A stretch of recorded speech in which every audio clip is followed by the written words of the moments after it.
to you. Happy birthday to you. Happy Happy birthday, dear birthday, dear Rodney. Rodney Tahi. Happy Happy birthday to birthday. you. Happy birthday, Rodney. Thank you, Honorable Freeland and Mr. Tahi. May the good Lord bless you always, you and your family, and continue to do a good job for the great Navajo Nation. Before we do, we have one of our colleagues here in person with us. He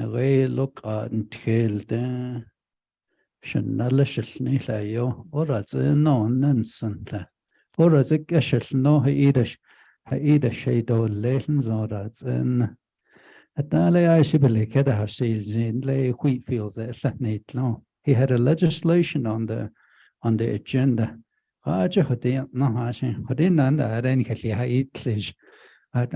Stanan goat skills and Shile Arachade Hodina so Chanel Nihida Honorable Vitch James. Yeah, dan snelle honorable dan nens quite a launch at a quite resource development committee, but that's in Dako Adog Epic Eight Kodo members not the committee of RDC.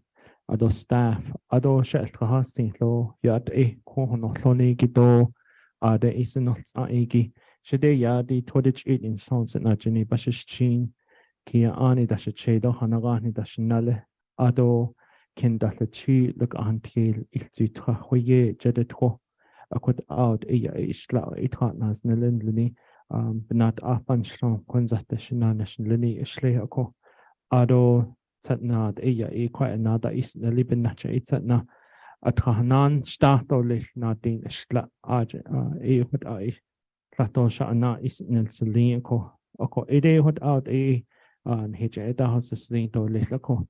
I is Nale without Iji Danjonle. Basically, the Danjonle in our big be benas seems to be nasty obana shateko. Ashi hard at all left on some benanish inco. At loud and in John Lake, but ananas trako cluster late.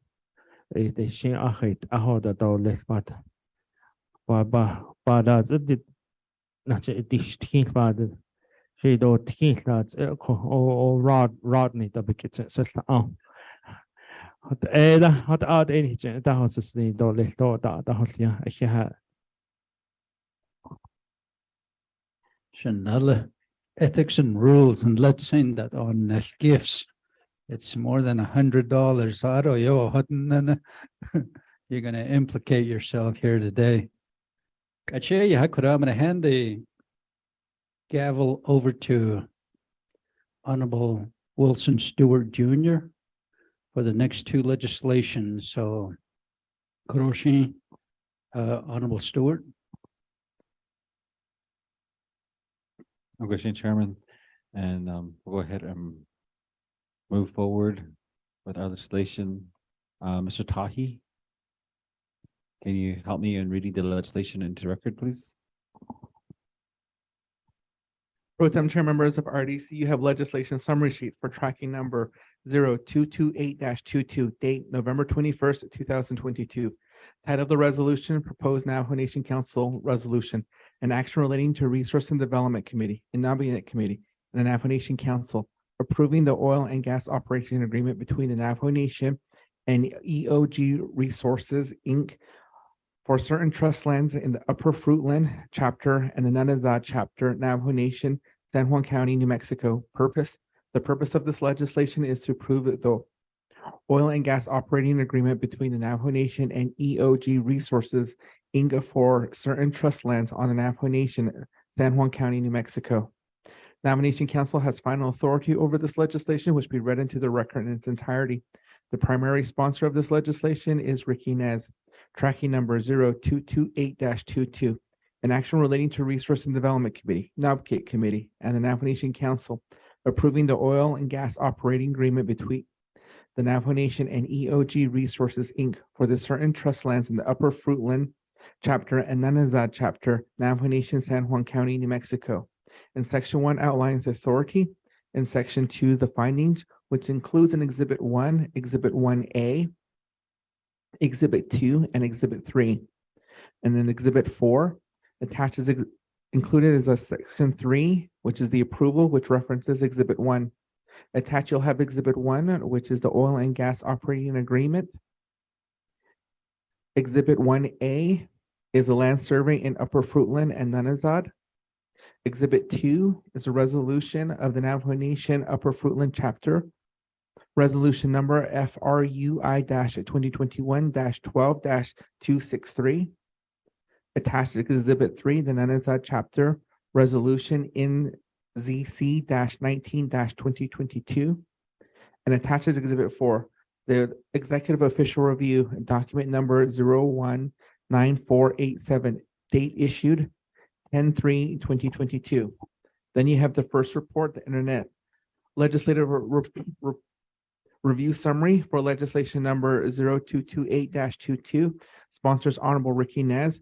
This legislation was posted on November 23rd, 2022 at 4:14 p.m.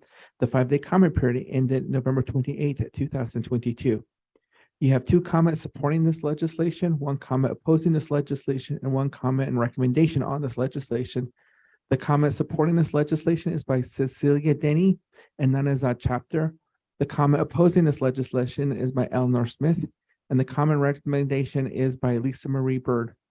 Pro Tem Chair, members of RDC, that is legislation number 0228-22 read into the record. Back to you, Pro Tem Chair. Reading into the record, I appreciate your assistance on that. Resource Development Committee members, can we get a motion?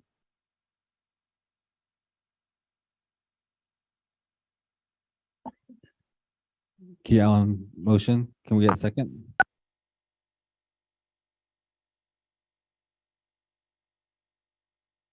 Pro Tem Chair, second motion, Freeland. Question Shania, thank you. Okay, honorable colleagues, the Resource Development Committee members, do you have any comments or questions on this legislation? Mr. Pro Tem Chair, this is Delegate Daniel. Question Shania, Mr. Daniels, question Shania, Chairman Nez will go ahead and give you time for 20 minutes and as your agent as well. Thank you. Honorable members of the Resource and Development Committee, Pro Tem Chair, Honorable Stewart, members of the audience here today. My agents today will be from EOG, Ms. Andrea Felix, who's sitting down there in red. Also, EOG attorney on the call, Mr. Greg Cox. And the legislation is an operating agreement. It's an operating agreement between the Navajo Nation and EOG Resources. Upper Fruitland area. Aquaki.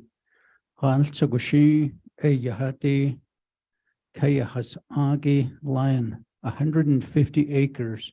Aquagi Hansagota Ayahampanish Idedo Leith Beniga. Ako Nikasbahas and Aita is, as you already know, the nation since the closure of NGS and Kayenta mine has lost approximately 50 million. And we've been trying to replace 50 million now for almost 4 years. One of my legislations, the forest carbon credits, will generate roughly 20 million annually in about another year and a half. The Arcadian Infracom legislation will generate also additional revenue for the nation. And currently, this legislation is before you. It is no different than Navajo Nation oil and gas or Elkhorn Industries up in Aneth, Utah. Akodi aje hudat egit etenetahot atibanan shudat then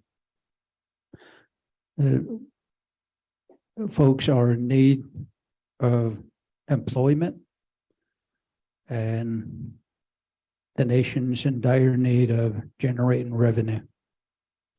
It is our jobs to explore and understand how else we can plan to generate revenue safely and all in accordance to Navajo Nation laws, federal laws, as well as state laws. And I would like to give a little bit of time to my agents, Ms. Andrea Felix, if you would like to make a statement. Mr. Tahi, do you give her? Okay. Mr. Pro Tem Chair Ashbiga. Yes, Chair. Ms. Felix? Thank you, Pro Term Chair. Thank you, honorable committee members of the RDC committee for having us here with you today. I'd like to just give a little background of how we came to look to partner with Navajo Nation. So the great Navajo Nation government gave the authority to the Navajo Nation Minerals Department to seek a partner to develop the Navajo Nation's minerals. So in 2020, Navajo Nation Minerals Department went to what's called the NAPE, which is a oil and gas industry marketplace, if you will, where owners of leases look for partners to develop the minerals. So Navajo Nation Minerals Department put a flyer in there advertising, looking for a partner to develop the nation's minerals in San Juan Basin. And our company received that flyer. We received the information. We did some looking through the information and reached out to your minerals department director, Rowena Jeremiah. And we've been working with that department and the Department of Justice since then. It's been about 1.5 years that we've been working through the process to make sure that we are adhering to all the Navajo Nation government laws and regulations as we go through the process. And we will continue to do so as we continue to progress this through. But that's how EOG came to meet Navajo Nation and the potential to partnering together. I would like to just read you one of the mission statements that was included in the flyer when Navajo Nation was looking for a partner. And that says, we're looking to provide the best technical and economic advice and services in assisting Indian mineral owners to achieve economic self-sufficiency by creating sustainable economies through environmentally sound development of our mineral resources. And that is what EOG has to offer, is an environmentally sound, technologically prudent operator as a partner with the Navajo Nation. Our EOG headquarters is in Houston, Texas. We have offices here in New Mexico, in Artesia and Santa Fe. We operate over 1,550 oil and gas wells in the state of New Mexico already today. We are one of the largest oil and gas operators nationally, and we are also one of the largest oil and gas operators in the state of New Mexico. So with that, if there's any questions, my colleague and I would be happy to take any questions. And again, I appreciate, it's been an honor and a privilege to be here with you all today. Mr. Pro Tem Chair Stewart, this concludes our presentation. Question, Chairman, thank you. With those in the lineup, Shania, Honorable Daniels.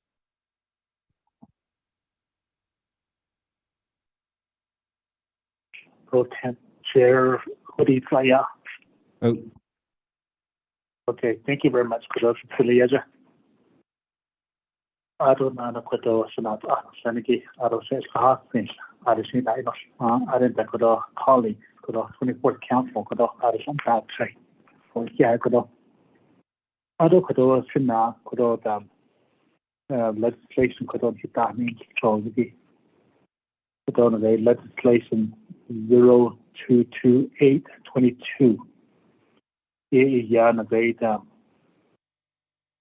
Oil and gas operating agreement between the Navajo Nation and EOG resources.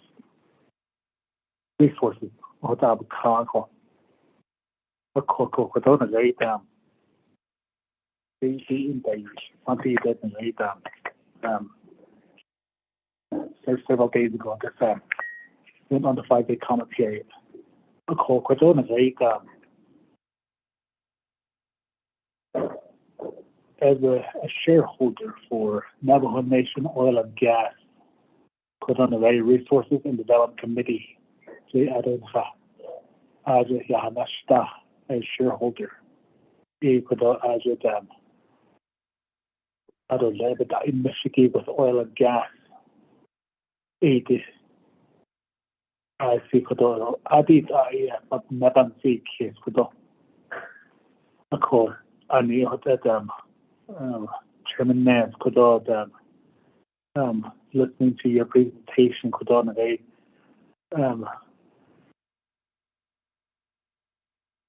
revenue generating is based on the hasn't called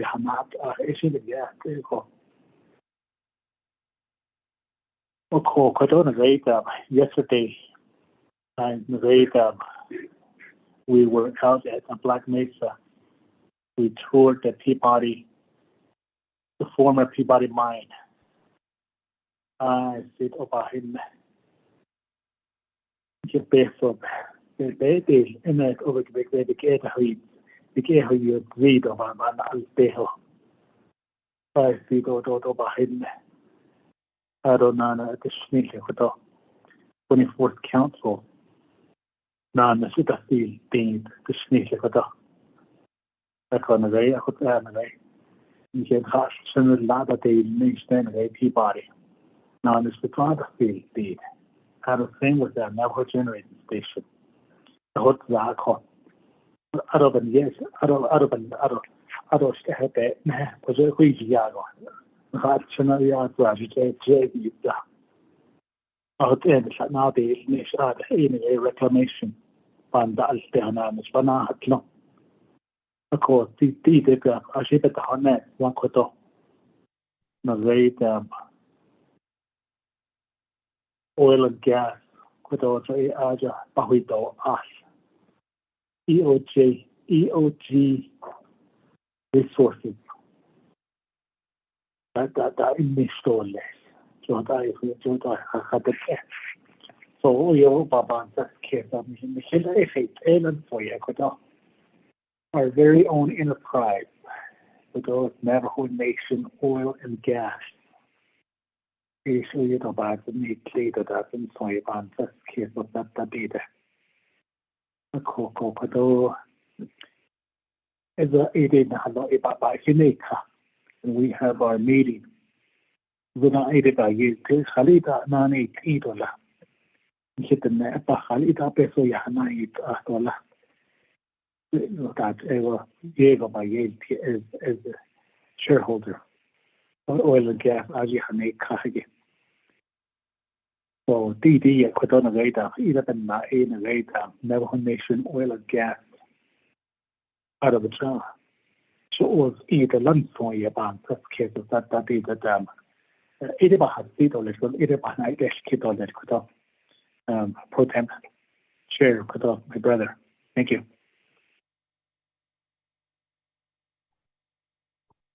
A question Shanai. Joko Kudo Aya Shanai Chairman Kwan Nanadesh Atholil for your comment. Thank you very much, Honorable Daniels, and your statement of support. And I'm sure that when you took the tour yesterday, your heart went out to the people that used to work there. But I believe at some point the Navajo Nation did and needed to move on. But we still need to figure out ways as Navajo Nation leaders that we need to generate revenue to support a lot of our programs. Just this morning, we were talking about building codes and how retrofitting a lot of these buildings would require at some point funding, whether it's federal funding or Navajo Nation funding, but the focus of leadership should be to really put our heads together and find out how we can generate revenue and support these programs. And Kodo Adoleba Hainziki the area of Upper Fruitland and in Hanizad, it was relinquished by Navajo Nation Oil and Gas Ajishin Han Sakushin Benda Nache Hayil so as even Nache E Kodo Kwagi Okid Sadlin Ako. That's what I would like to just make that statement there, and I will give some time over to my agent, Ms. Felix, to respond as well, Pro Tem Chair. Ms. Felix? Thank you. Thank you, Honorable Delegate Daniels, for your comment.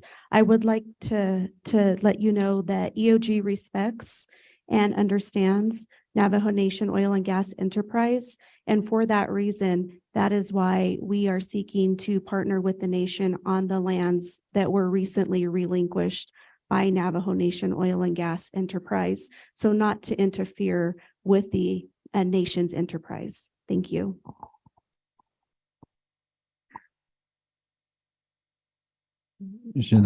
Honorable Daniel, do you have a follow-up? Thank you for those. Thank you, Ms. Felix, and also sponsor of the legislation, Chairman Matt. Yeah, that clarifies my question. Thank you for the Pro Tem Chair. Thank you very much. Are there any other comments or questions regarding legislation 220 or 20228-22?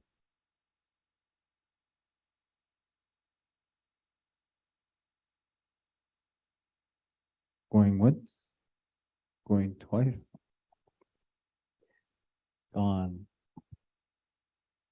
Honorable James? Question? Yeah, just really quick. In regards to the Kodoshita Ash, Honorable Herman Daniels, in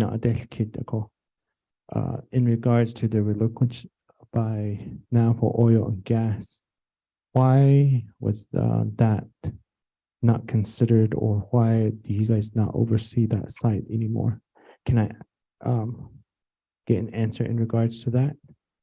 Thank you, Chair Pro Tem. Chairman is response.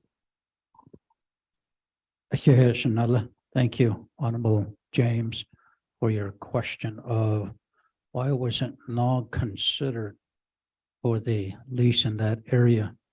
NOG prior had the lease, they relinquished it, not when Navajo Nation, minerals, and that's how minerals understands a lot of these leases that are relinquished and who is able to apply for some of these leases. And that's why EOG applied for the lease in two of my communities. Thank you, Honorable James, for your question. James, Honorable James, does that suffice?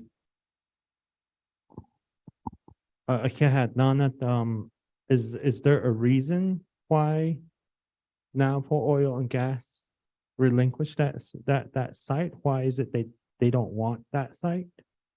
Why is it that they just did not want it? And all of a sudden, I thought we were here to promote on moving forward and creating revenue, but now we're going outside of the nation as an enterprise to obtain these revenues, and looking outside of the Navajo Nation.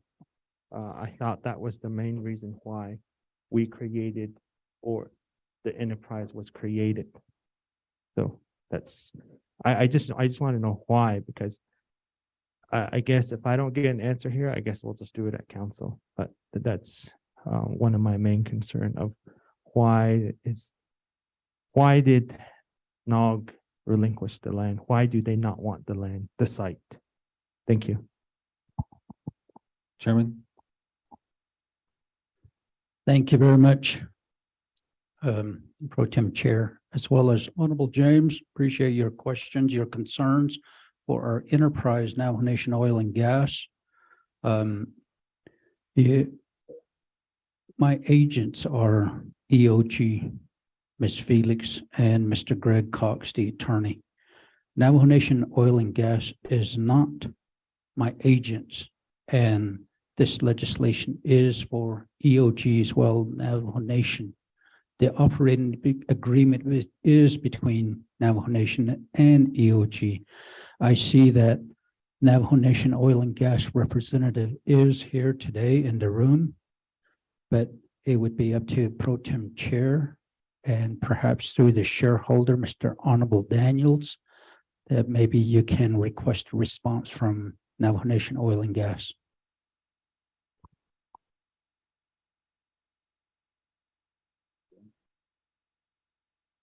Question. We'll go ahead and ask Shaslan Ash for a response on that one. Or okay, correction on that. Shania, Honorable Daniels, as a shareholder, I ask for your assistance on this response. Yes, Pro Temp Chair, my little brother, I just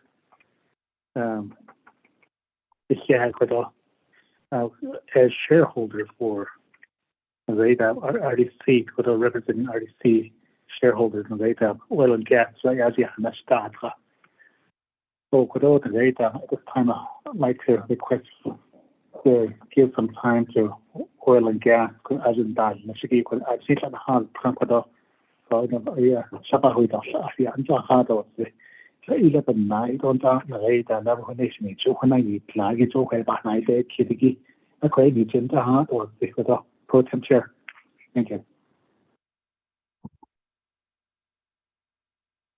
Question, Shania. So for the record, we'll go ahead and recognize Shaslan Ash, Mr.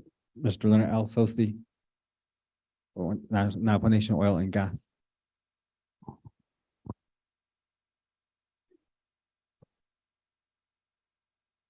Good afternoon.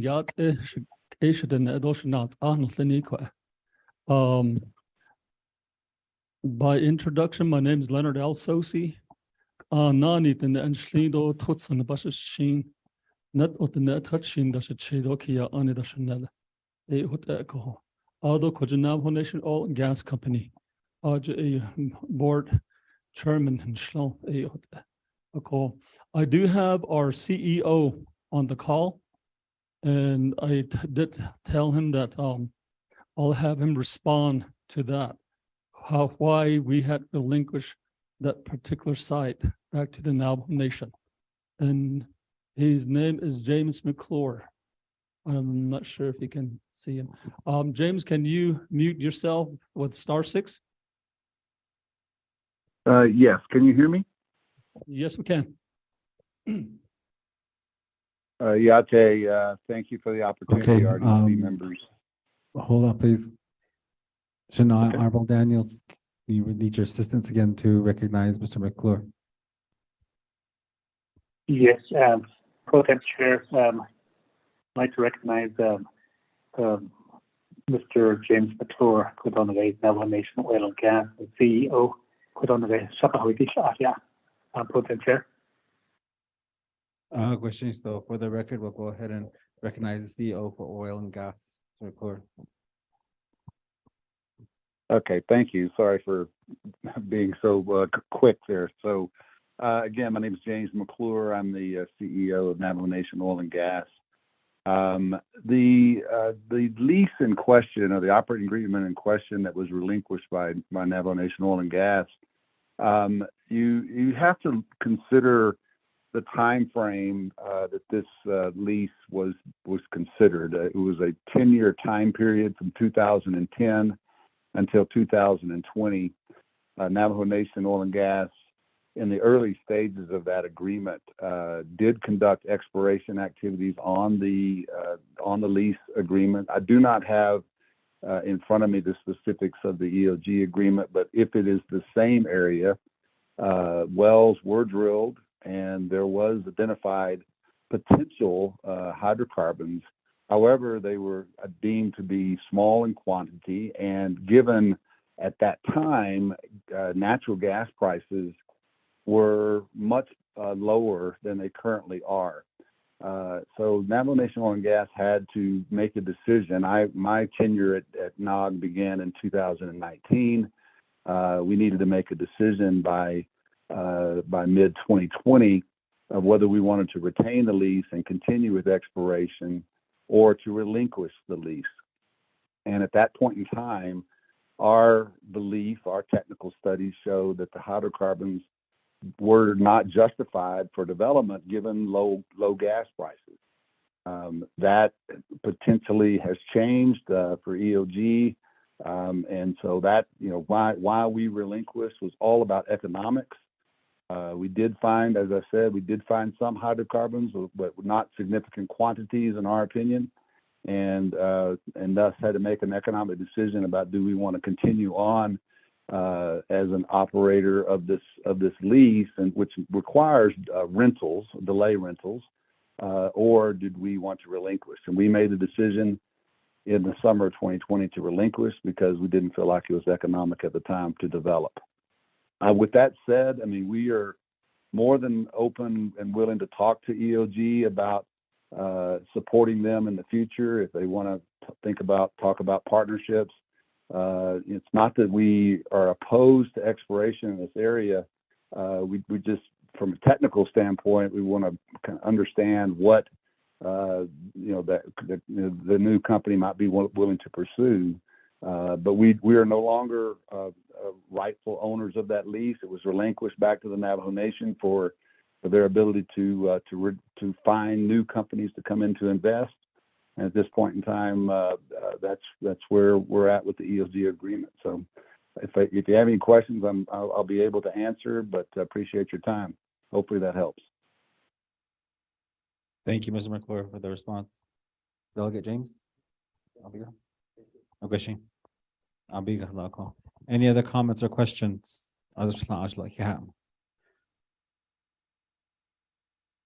Going once, twice. Gone. Okay, got a motion, got a second.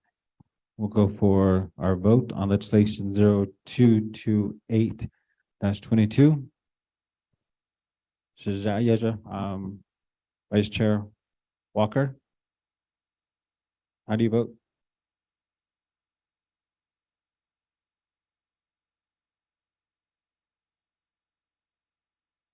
I vote green. Green.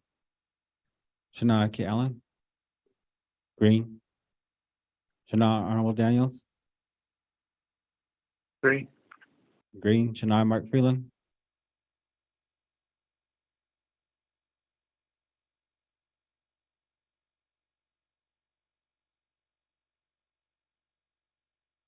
Shana Mark Freeland?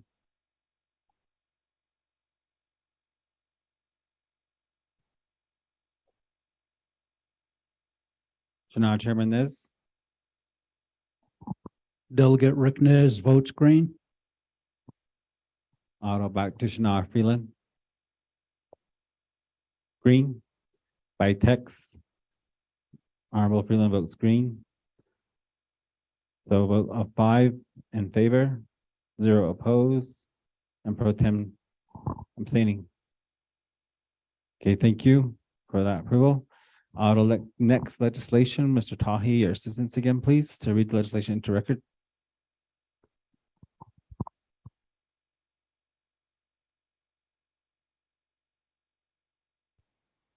Pro Tem Chair, you have legislation summary sheet for tracking number 0229-22, date November 11th, 2022.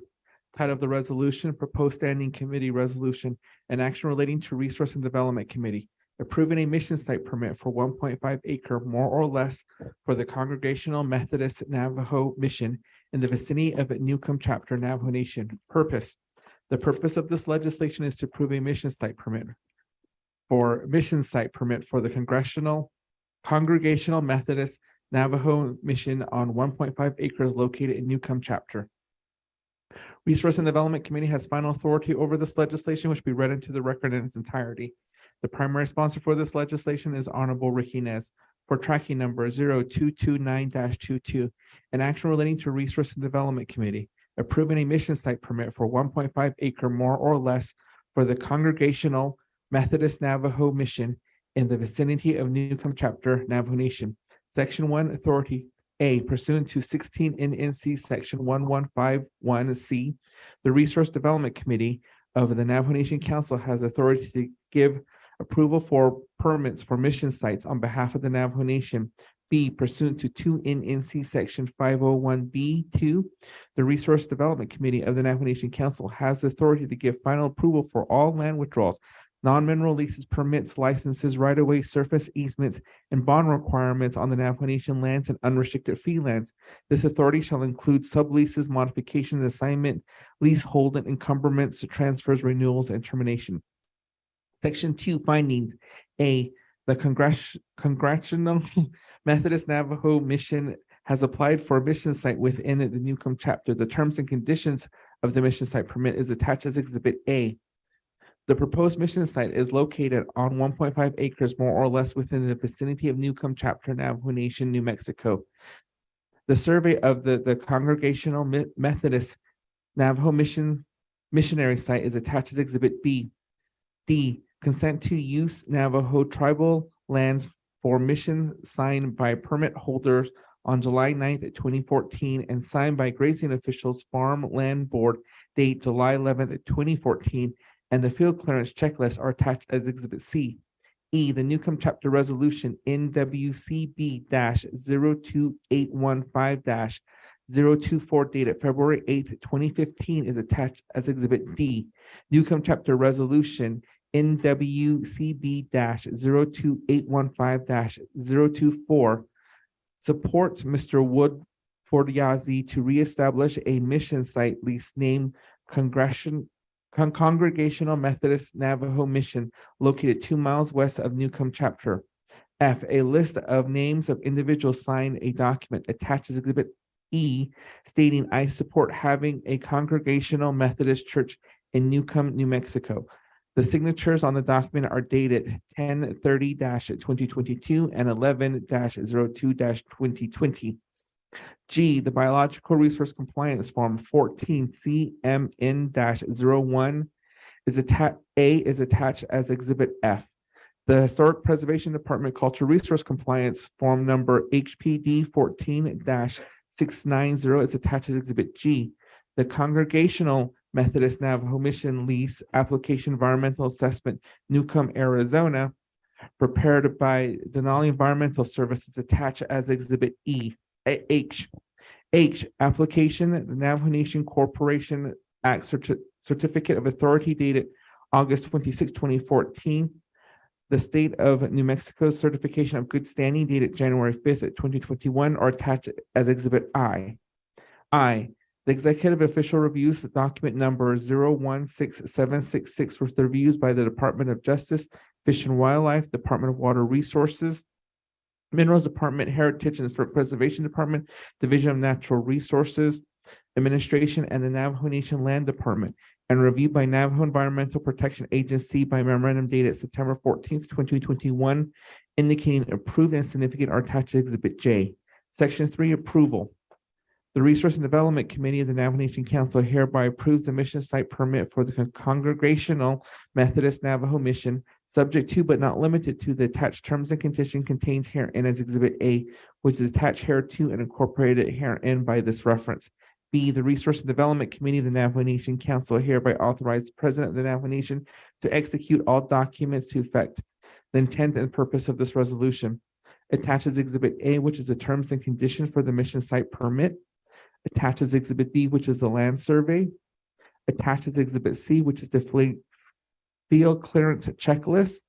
Attaches Exhibit D, which is the Newcomb Chapter Resolution number NWCB-2020815-024. Attaches Exhibit E, which is the I support having a Congregational Methodist Church in Newcomb, New Mexico. Attaches Exhibit F, which is the Biological Resource Compliance Form in DFW review number 14 CMNM-01A. Attaches Exhibit G, which is the Cultural Resources Compliance Form in HPD number HPD-14-690. Attaches Exhibit H, which is the Congregational Methodist Navajo Mission lease application environmental assessment of Newcomb, New Mexico.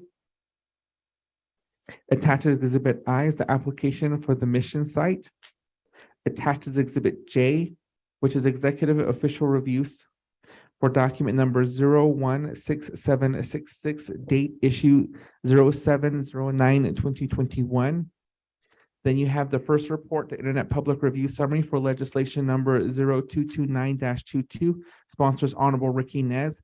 This legislation was posted on November 23rd, 2022 at 4:17 p.m. The 5-day comment period ended November 28th, 2022. There was no comment supporting this legislation, no comments opposing this legislation, no comments or recommendation on this legislation.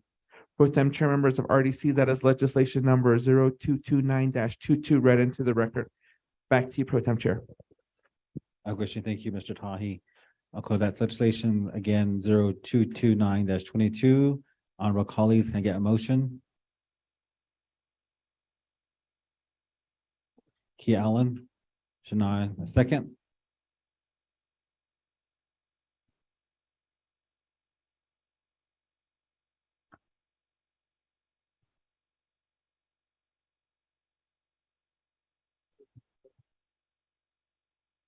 Shania, Kent, we need a second. Daniel.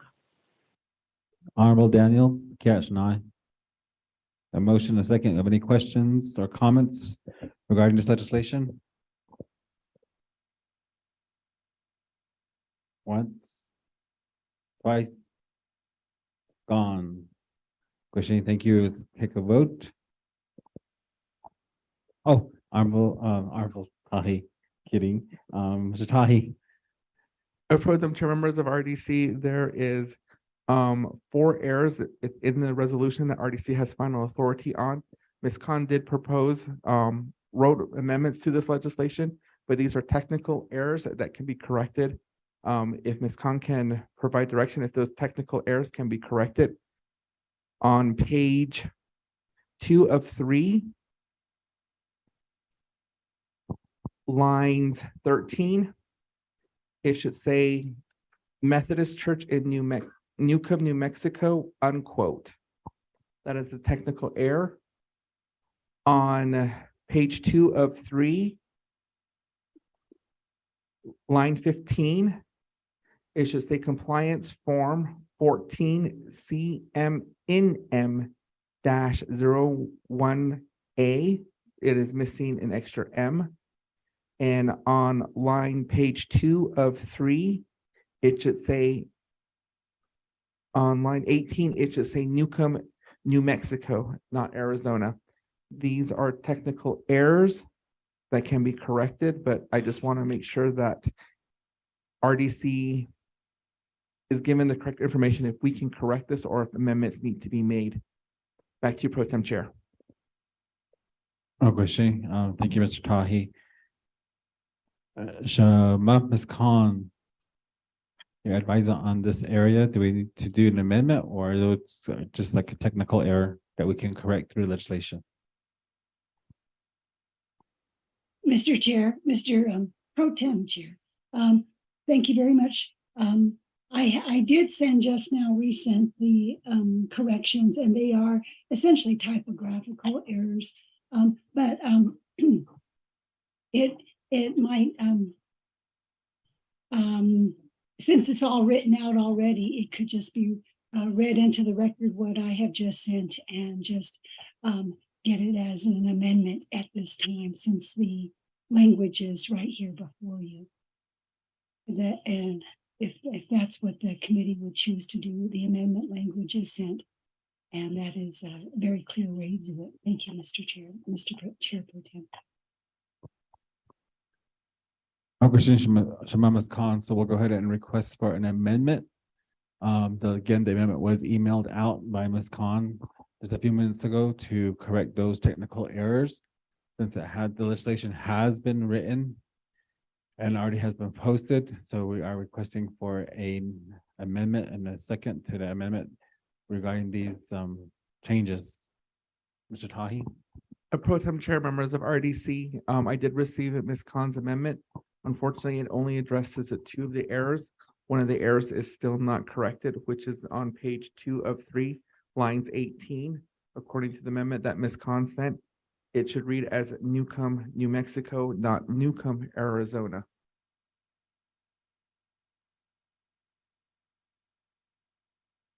Miss, Back to you, Pro Tem Chair. Ms. Khan? okay. Mr.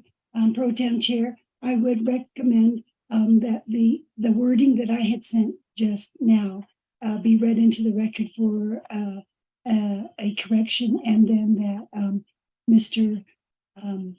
Tahi's verbal statement be added as a third typographical error, and it will be heard on the recording, so that it also gets corrected.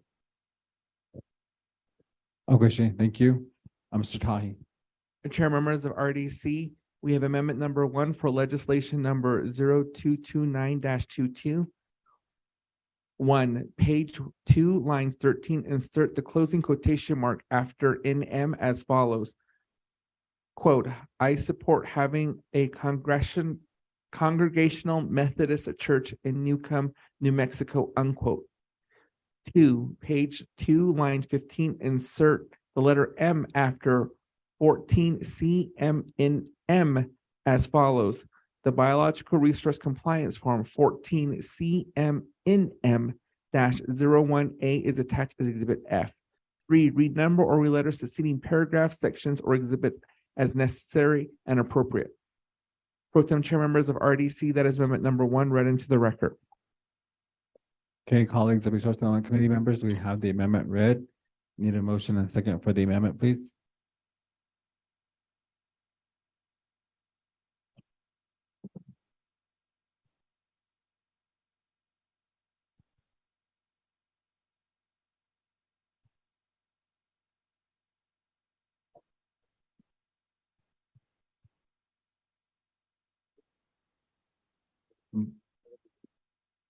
So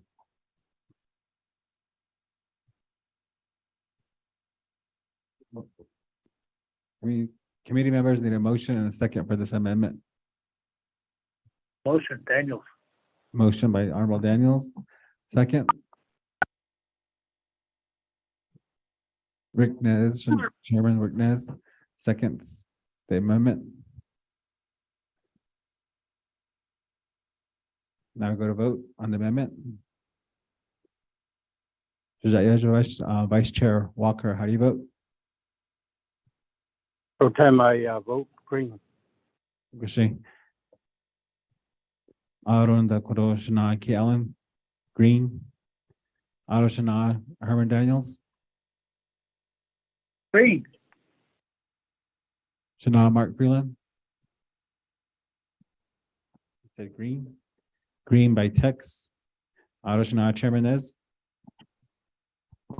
Delegate Rick Nez votes green. Question is a vote of 5 in favor, 0 opposed, 1 abstain for the amendment. 1 on legislation 0229-22. Now back to the main motion. Okay, so now back to the main motion. Anything else?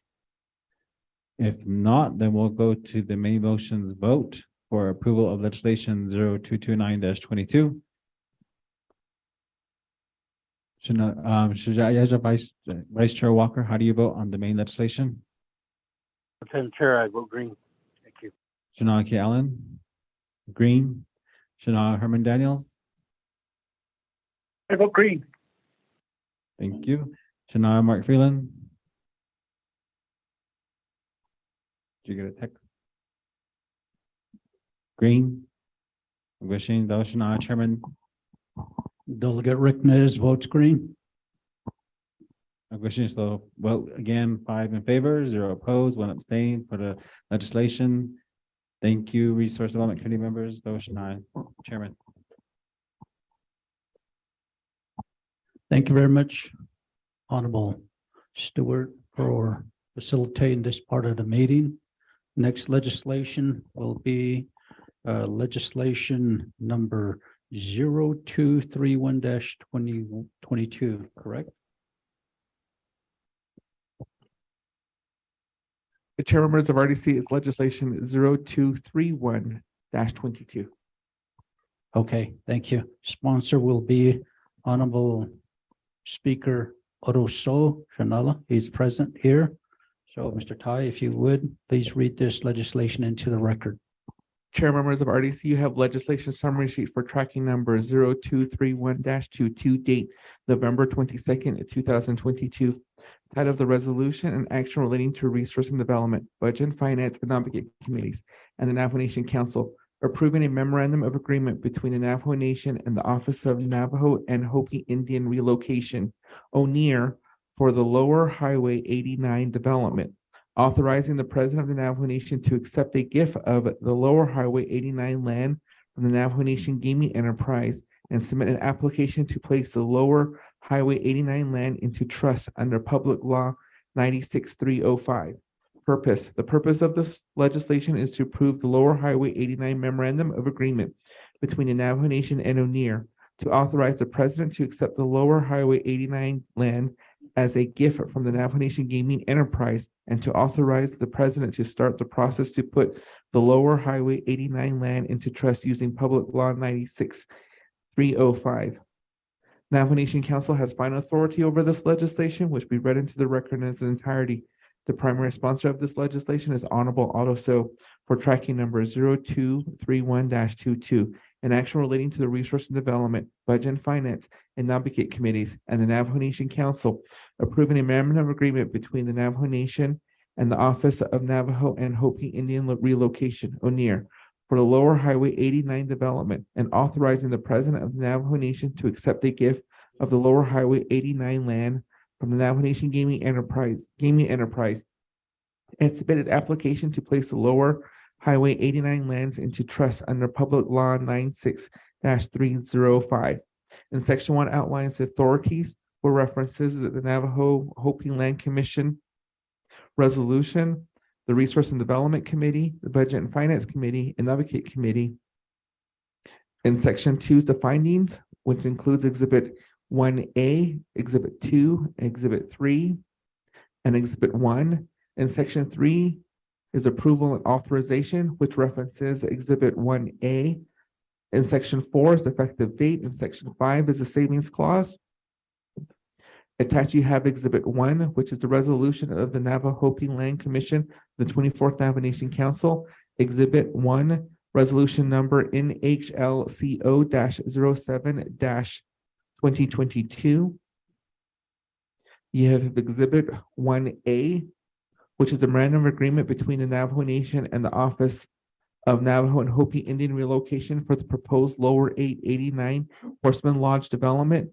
Resolution date Navajo Nation 9/8/2022. Then you have Exhibit 2, which is a resolution of the Navajo Hopi Land Commission of the Navigate Committee, the 24 Navajo Nation Council, second year 2020.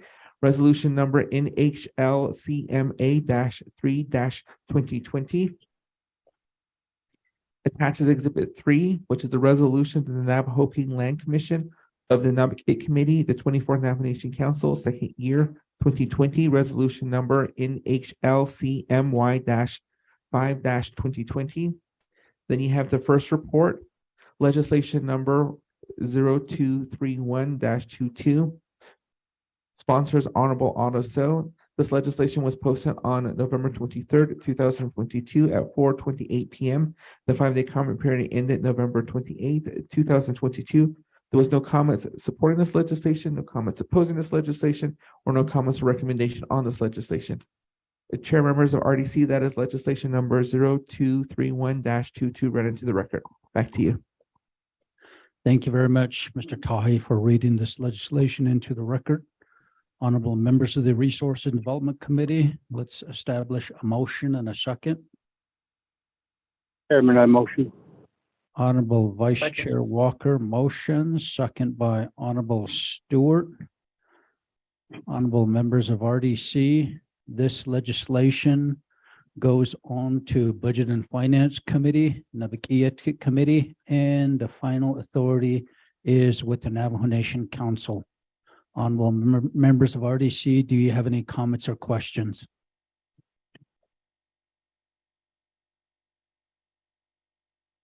Going twice. Going three times.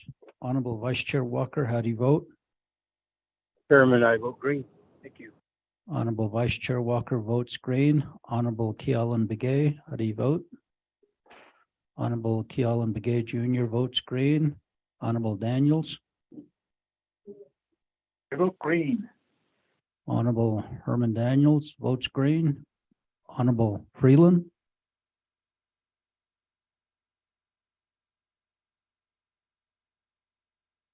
Honorable Freeland votes green according to his text message that he just sent in. Honorable Wilson Stewart. Honorable Stewart votes green. We have a vote of 5 in favor, 0 opposed. Chair not voting. Motion carries for legislation 0231-22, sponsored by Shitsui.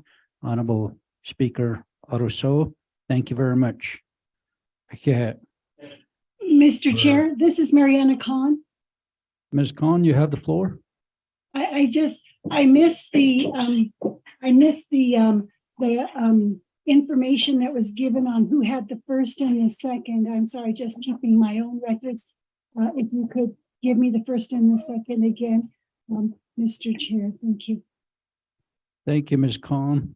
For legislation 0231-22, the sponsors Otto Sol, Speaker Otto Sol. The motion was made by Honorable Vice Chair Thomas Walker Jr., seconded by Honorable Wilson Stewart Jr. The legislation passed with a vote of 5 in favor, 0 opposed, chair not voting. Ms. Khan. Thank you very much. Thank you. You're very welcome, Ms. Khan. Honorable members of RDC, we're back to number 5, receiving reports. Update report A, the first report on the permanent closure of Peabody Western Coal Company's Black Mesa and Kayenta mines and the reclamation of indigenous homelands. Presenters will be Ms. Nicole Horse-Herder, Director of Tonijona in the Sacred Water Speaks, and former Chief Justice, Mr. Honorable Herb Yazzie, Kachi Kodo, Ms. Horse-Herder. Do you have anybody else as an agent that would speak? What's his name? Mr. Percy Deal requested to speak as well, so I'll just keep him in mind. Ms. Horse-Herder, you have 20 minutes. Okay, thank you. Can I get the presentation up? Okay, thank you. Yeah. Members of RDC. Herman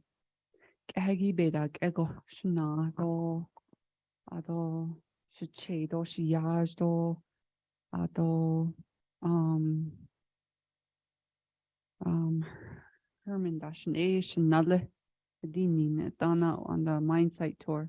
Shea Chishit Enschle Ado Belagana Bashishin Kiani Dash Chedo Belagana Dashinal Ado Tabanit Aho Tsoholia. It's area right on the boundary of Forest Lake and Hard Rock. So I just live outside this lease area. Although I wanted to say that Tide Bonnet Inigi, the Black Mesa mine and the Kayenta mine, the closure of it, what we're focusing on today is just the reclamation.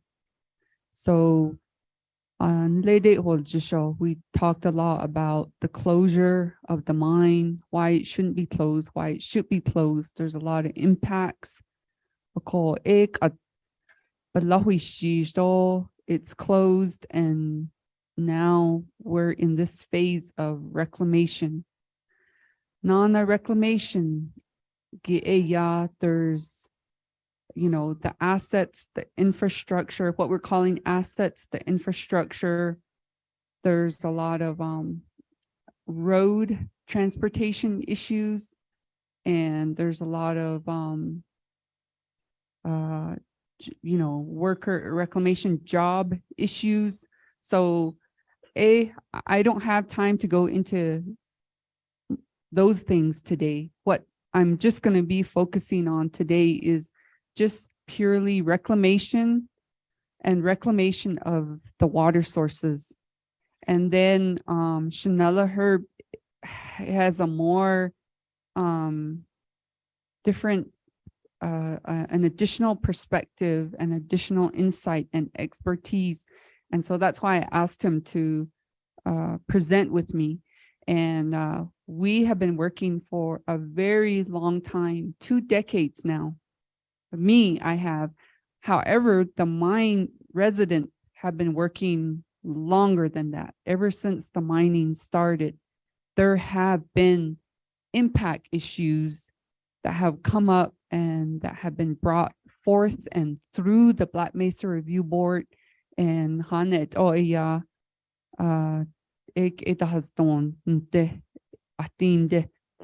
some of these issues so hopefully we can get to at least some of those today. I prepared a PowerPoint for the members of RDC and the people that are able to see this presentation today to get a better background as to where these issues are coming from. So let me just say one other thing, that 20 years ago when I started this work, it was due to a study that was done by Natural Resources Defense Council. And the study was done on the Black Mesa water withdrawals. And then our community leadership said, this needs somebody to work on it full time. We think that person should be you. So shouldn't need non-style from college. And I had full-time job while I was, working on these issues.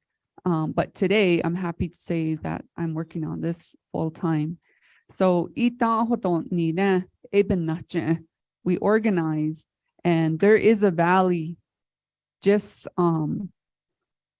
east of Forest Lake, that valley. There's a natural spring called the elders. And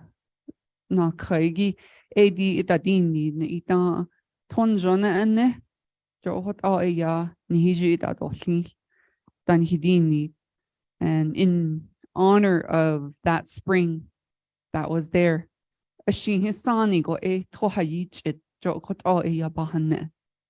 with their bare hands and develop that water there. So I wanted to just let you know where the name is coming from. To this day,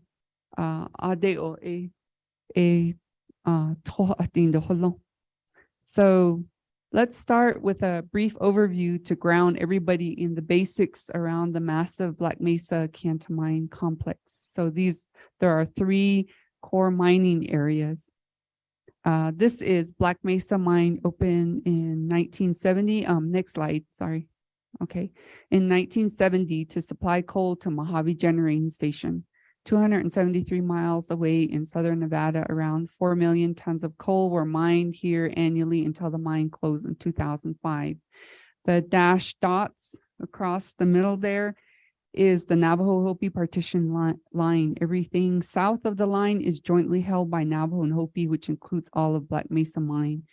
We'll provide more in detail on Black Mesa Mine later, but the main thing you should remember is that the coal from the mine was transported 273 miles to a plant via a slurry line.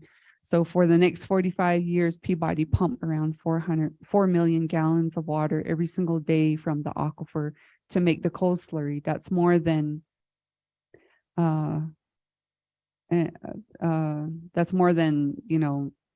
six Olympic sized swimming pools. I don't know if that makes any sense to anyone, but sometimes when I'm giving this presentation, it makes sense to non-Indigenous, non-Navajo audience. Kanta Mine opened in 1973 and is divided into two separate mining areas. The area to the northwest is owned solely by the Navajo Nation. The coal from the southeastern mining area is owned jointly by the Navajo Nation and Hopi. Peabody mined about 8 million tons of coal annually, which was shipped to Navajo Generating Station 90 miles away in Page. The mine closed in August 2019, and reclamation is ongoing. Next slide. As you know from, I'm sorry. So I kind of jumped ahead in my information. So there is the two areas of the Kanta mine. Next slide. As you know, very little power from the NGS or Mojave ever made it to the Navajo Nation. Most of the power from Mojave went to Southern California, and the power from NGS went to Phoenix, Tucson, Las Vegas, Los Angeles, and about 1/4 of it, just 1/4 of it, was used to pump the pumps that carried the water from the Colorado River to the rest of Arizona. So this power plant was built so that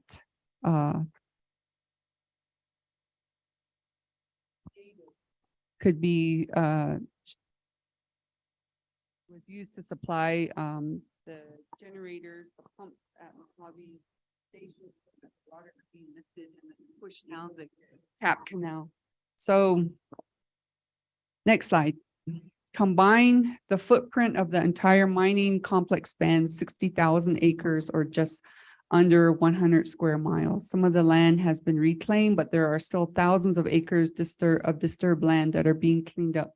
That includes land at Kanta and at Black Mesa, which closed down 18 years ago. Next slide.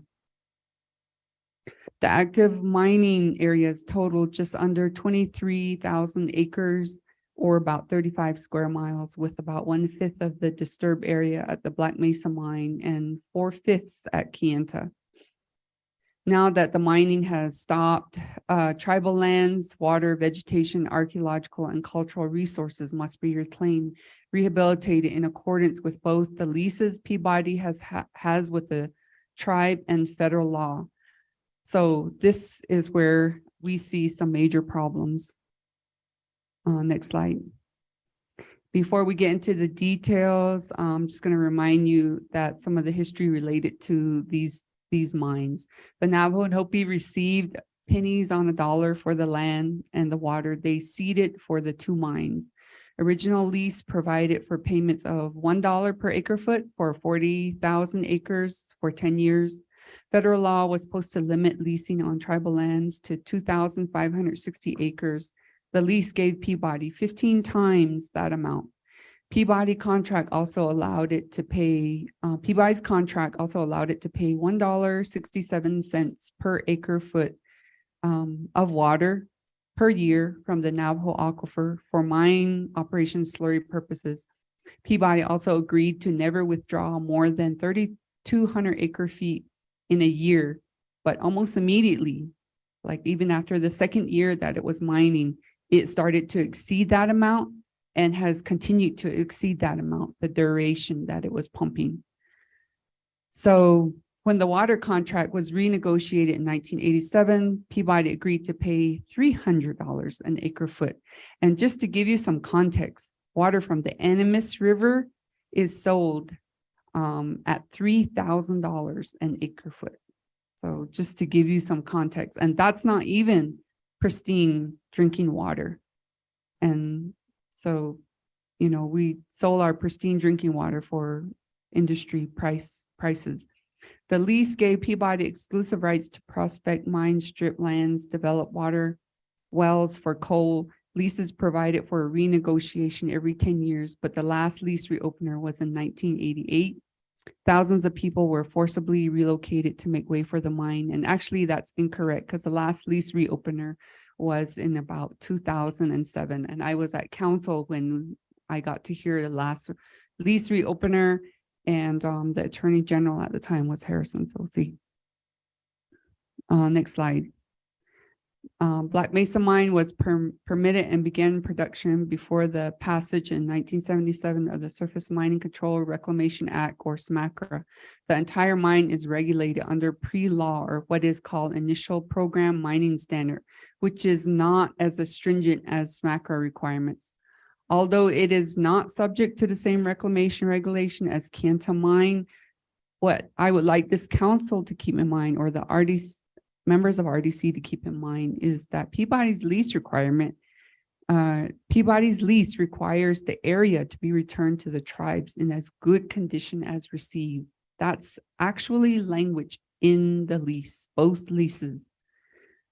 So next slide, please. As I mentioned, Black Mesa and Mojave used one of the most outrageous systems ever developed to transport the coal to the plant 275 miles away. Coal was mixed with water to make a slurry and transported via pipeline to the power plant in Nevada, where it was dewatered in a massive tanks, and the water was used for power plant operations. Peabody consumed more than 4 million gallons a day of pristine water from the Navajo aquifer to make this slurry. This is the main water supply for the Navajo and Hopi on Black Mesa. It is the source of the springs and the seeps that our ancestors on Black Mesa, our ancestors used for centuries. 4 million gallons every day to run a power plant to keep the lights on in Los Angeles is what that ended up amounting to. Next slide. Southern California Edison closed Mojave Generating Station in 2005 as a result of Black Mesa Mine. As a result, Black Mesa Mine also closed. This is a photo of Black Mesa Mine from just 2 years ago. As you can see, reclamation of the mine area is far from bringing it back to as good a condition as received as required by the lease. Next slide, please. Even now, nearly 18 years after the mine shut down, Peabody still has not completed reclamation work, legally called termination of jurisdiction on 2/3 of the land it disturbed during mining, and there are still more than 1,000 acres remaining that have not been reseeded or replanted in 18 years. And this graph shows that, and this is from a report, and I have it, that has been submitted to the Office of Surface Mining. Next slide, please. Even though OSMRE oversees the enforcement of mining laws, the BIA is in charge of determining whether contractual and lease obligations have been met. And in a review in 2015, the agency determined conclusively that Peabody had not met its cleanup obligation. In a sternly worded letter, BIA informed Peabody of the unacceptability of its reclamation work. And so this is just we just took language straight out of that letter, and we put it right here. And basically it just says, despite being pre-law, Peabody mine leases within Navajo and Hopi still require the land to be reclaimed and returned in as good as condition as received. In 2015, the Bureau of Indian Affairs notified Peabody of significant unacceptable deficiencies with its reclamation of Black Mesa. Next slide, please. And this is just language directly out of that letter. And if you would like to see that letter, just let me know. I can submit that letter. And what I did was, we've been going to OSM for the last, really more aggressively in the last 3 years. And we've been asking for every single correspondence between OSM, the Navajo Nation, and BIA and Peabody. So that's how we been getting these letters. Remember that this language from an evaluation of Peabody's reclamation work at Black Mesa Mine is a full decade after its close. So, It closed in 2005, but this letter came out in 2015. Some of these acreages have been idle for many years, have prominent moonscape surfaces, features, and heavily eroding slopes. These acreage are determined not to be in accordance with the lease requirements and are therefore unacceptable. It's still not clear why Peabody ever addressed these, whether Peabody ever addressed these deficiencies, but to our knowledge, they haven't. Next slide, please. Kanta Mine, as I noted earlier, is significantly larger than Black Mesa Mine and is produced twice as much coal, around 7-8 million tons of coal annually, which was shipped by rail to Navajo Generating Station from 1973 to 2019. Even though Kanta employed a rail system to transport coal rather than slurry, the mine still consumed a significant amount of water, about 1,500 acre feet, which also pumped from the aquifer 1.3 million gallons or every year for 46 years. That's still 500 million gallons each year for the entire life of the mine. Next slide, please. A total of 18,239 acres were disturbed during mining operation at Kanta. About 30% of disturbed land is regulated as pre-law and 70% is regulated under SMACRA. Only 11% of the land disturbed in the past half century has been fully reclaimed and Peabody released from its bond obligations. Next slide. I'm going to spend a few minutes highlighting some of the major issues our people have been challenged with through the result of the 50 years of mining and what we're trying to address in our effort to secure full reclamation in the two mines. And that is impacts to air quality, which combined with pollution from Navajo Generating Station has resulted in deteriorating health for many Navajo and Hopi. And then we've seen streams destroyed by mining, seeps and springs. Thousands of people were forced to move or to make way for mining. Thousands of sacred sites were destroyed. Millions of artifacts were taken out. They were removed and burial sites were disturbed, which have not been returned to the Navajo Nation yet.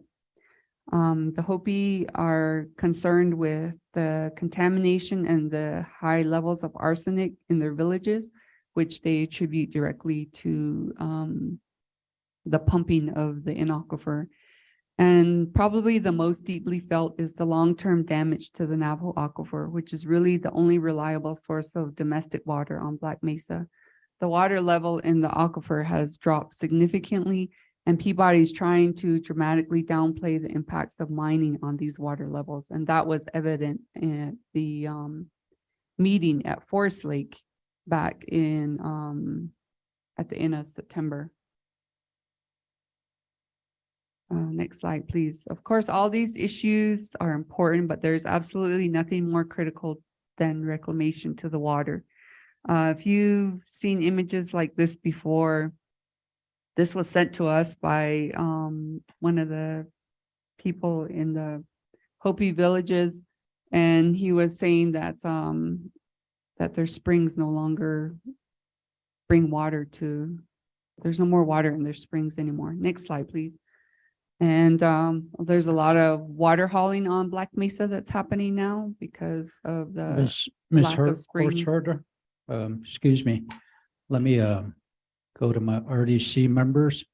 Would like to give you an extra 10 minutes. Is that fine? Yeah, thank Okay. you very much. Are there any objections? None? You may proceed. Thank you. Next slide. And it can be directly correlated to the mining. So let me get into a little bit of the data, the real world data from one of the monitoring wells near Kanta, BM3. There's a correlation between the onset of mining in the early 70s and the significant drop levels. So basically this is at BM3, and you can see the mining when it first began is way up in the left-hand corner, and then you can see it just continue to decline all the way to 2018. Next slide. There's, let's see. Let me skip. at well number BM3. Can you move the slide forward? Okay, that one's BM3. I can barely see. I didn't bring my glasses. The graph shows you that this well has also dropped, and from the time it started all the way to when mining ended. And then there's like a little slight upturn here there at the end where it says 2018. And if I had a pointer, I could show you, but I think it's pretty self-evident that, you know, continues to decline. Where the red line is, it starts to stabilize and then it comes back up. And that's basically the well coming back up. And so we see some of this in the data as well. So next slide. Next slide, please. So here's the data from another well that shows how I'm trying to match. Okay. Peabody is now making formal applications to be permanently released from some of its reclamation obligation. Last year, it petitioned surface mining for more than 6,500 acres, 25 million in bonding, and just filed another application to terminate jurisdiction of more than 1,000 acres. So this is happening now as we're trying to get to the bottom of these reclamation issues. Peabody is starting to submit applications for bond release, and it's moving pretty fast. I mean, we have another one coming up where we're going to do a mine site tour on December 6th. Once OSM releases Peabody from its reclamation obligation and terminates jurisdiction, then, you know, we don't have any recourse after that. So we're trying to make sure that the nation knows and that we make sure that we get to the bottom of this, that Peabody should be accountable for the damage done to the aquifer, that there's adjustments made to the seed mixes that they're using, and there's really, there's no way to force Peabody to make the upper half of this photo where the mining took place. And some reclamation has occurred, look like the bottom half of the photo, which is what the surrounding land looks like. That's what Peabody has to be held accountable for, or will lose any opportunity to make sure that reclamation is done right. I'm going to go straight to what Navajo Nation Council can do. We asked since 2019 to the administration that is now moving out to the Nez administration to request on our behalf significant permit revision, what's called significant permit revision. And that's when mining goes, some significant change happens in mining. In this case, we're saying if you're mining 8 million tons a year and you go from 8 million to 0, that's a significant change. So when that happens, it should trigger this significant mine permit revision. When that happens, that the pathway opens up for a public input. Under SMACRA, any significant change to production levels at the mine requires a significant revision. So this is not just a matter of, oh, shall we do it or shall we not? It's actually built into the law. And we're asking OSM, when is that going to be triggered? Since they're not moving on it, we're asking the Navajo Nation to make that push and make that request to trigger significant permit revision. It's a comprehensive review of reclamation that involves all federal agencies with oversight of the mine: OSM, BIA, Bureau of Land Management, EPA, Department of Interior. And that's where I'm gonna close out with this, that the significant permit revision is the best chance we have for ensuring full participation and involvement in the Navajo in the reclamation process. It requiring completion of full environmental impact statement, full compliance with NEPA. Would include a comprehensive hydrologic analysis and address damage to the aquifer, and in providing an enforceable path to fully restoring the aquifer, guaranteed restoration of cultural and ancestral resources that were removed, and securing opportunities for affected communities to have a say in the reclamation plan. So for there has been four Navajo Nation councils have already passed resolution asking OSM to designate a full closure of the mine as a significant permit revision. Almost all the chapters on the Black Mesa have passed resolution. Central Agency passed this same resolution 34-0. And Tsitlejin Council passed it. Hard Rock, Kienta, Forest Lake. So we're asking Navajo Nation Council once again to take the lead and ask for significant permit revision. So we can open up this process and really take a look and see how reclamation can be improved and changed. That was evident yesterday when we were on that mine site tour, that not all those lands that we looked at are looking the same. Some of them are coming up for bond release again, and they don't meet, the criteria that we are expecting. Not only that, but OSM is not addressing the water issue. That is completely being ignored. And it's absolutely necessary that the, RDC takes responsibility for that if OSM won't.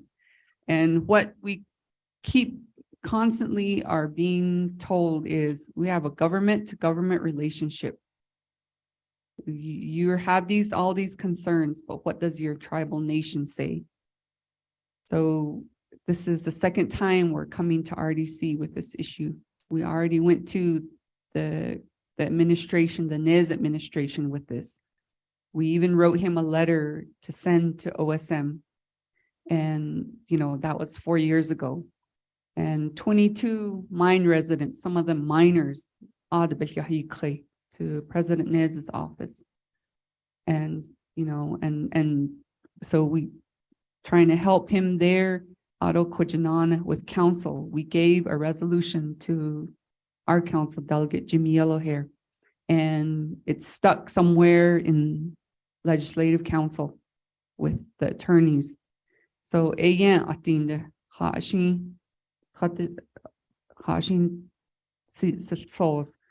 and we'd like to see this move forward.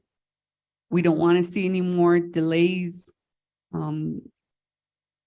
There's a lot more issues. I only covered very just reclamation, water, shallow aquifer, the deep aquifer. There's a lot of issues with the vegetation up there. And I was listening to Minerals give a report, and we went on that mine site tour with Minerals. And I'm so surprised that they did not say anything about the specifics of the things that we saw up there. So we're here to make sure that you get the information, because obviously the Navajo Nation departments are not providing that information to you. You need to have all the information. That's what we're there for as residents of the land. I think there's a lot of expertise among the residents that are there. And I think the Navajo Nation would serve the Navajo Nation to use that expertise to make sure this gets done right. Thank you, Ms. Horseherder, for that. It's 30 minutes and 27 seconds. Honorable members of RDC, let's give Mr. Herb Yazzie additional 5 minutes. Are there any objections?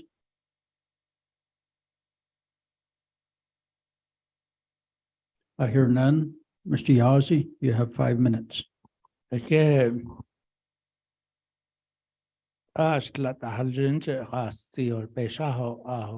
better get to the point. The point is Nanish Gedigi na Willia kadan ta naha ako no hodliado hosten at Peabody has been filing applications to be released from their bond requirement. And we're talking millions of dollars here.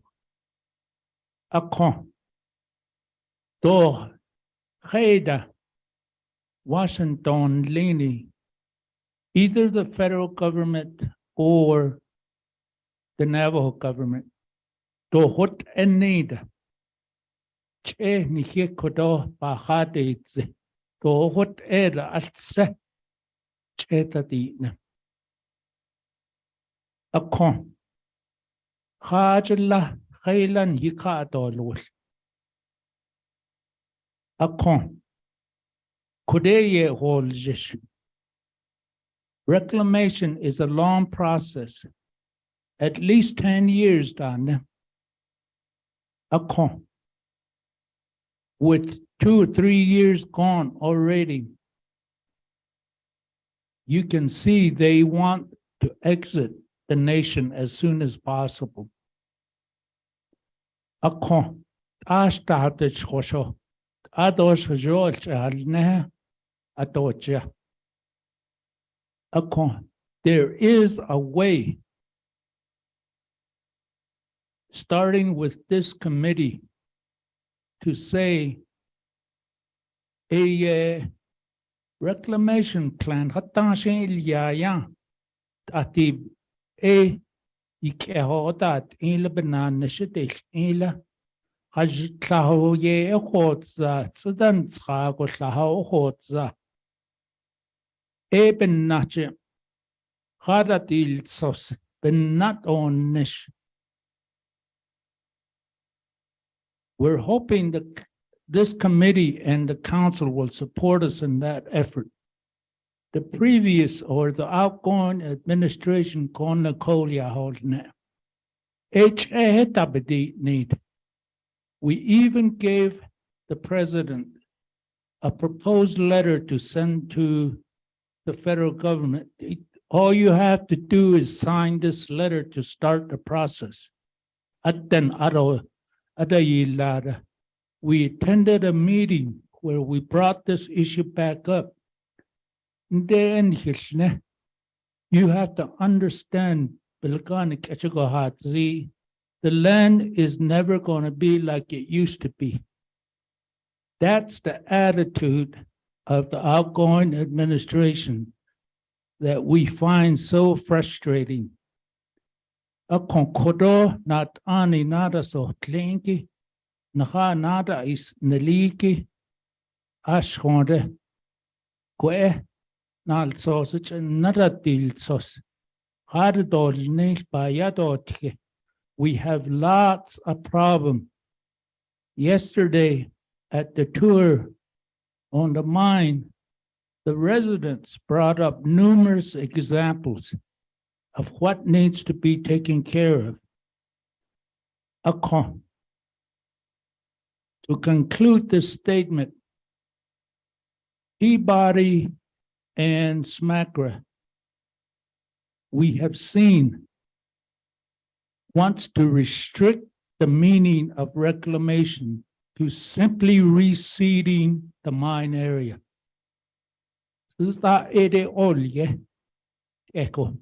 Yen hiche yeltke. Ni hikodo in its own. No, it's more than that. You destroyed the land.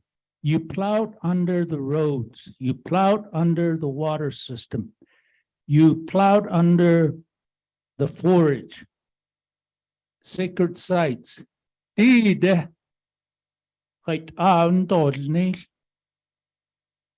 Road that's not what we're here for,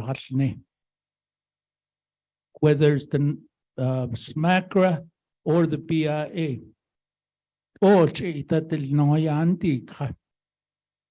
Water bridge in Neho. We haven't released the wells. Now we can't use the electrical grid that they built for themselves.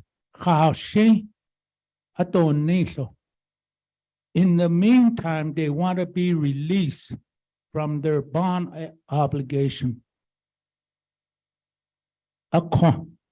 We know it's going to take money to address the damage, to properly reclaim. We know the sad history of how the nation was treated by the federal government and by Peabody, how it was cheated out on royalties, on the coal, on the water. Asha what edole, finished all what all day. That's our position. Bring the reclamation plan back on the table so we can talk about it with them. Dit 5 minutes, 8 ani kwe hasit ole. Okay.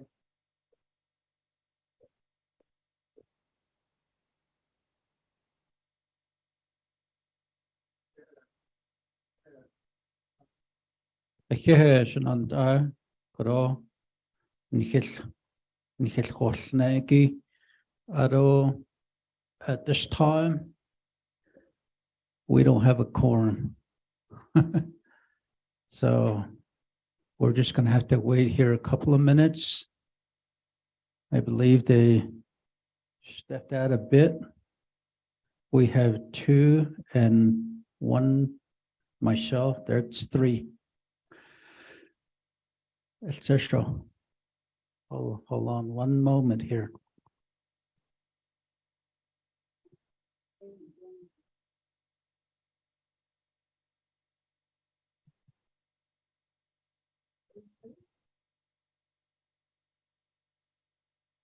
Speakers, now, since you don't have a quorum, can I have a say something? This is Eugene.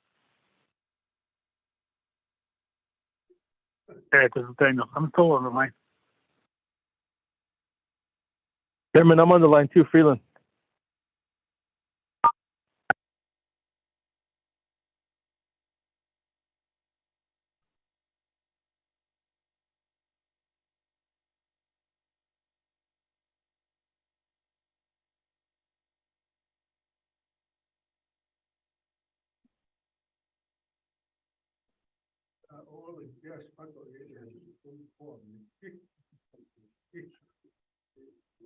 They're looking at the money that's like.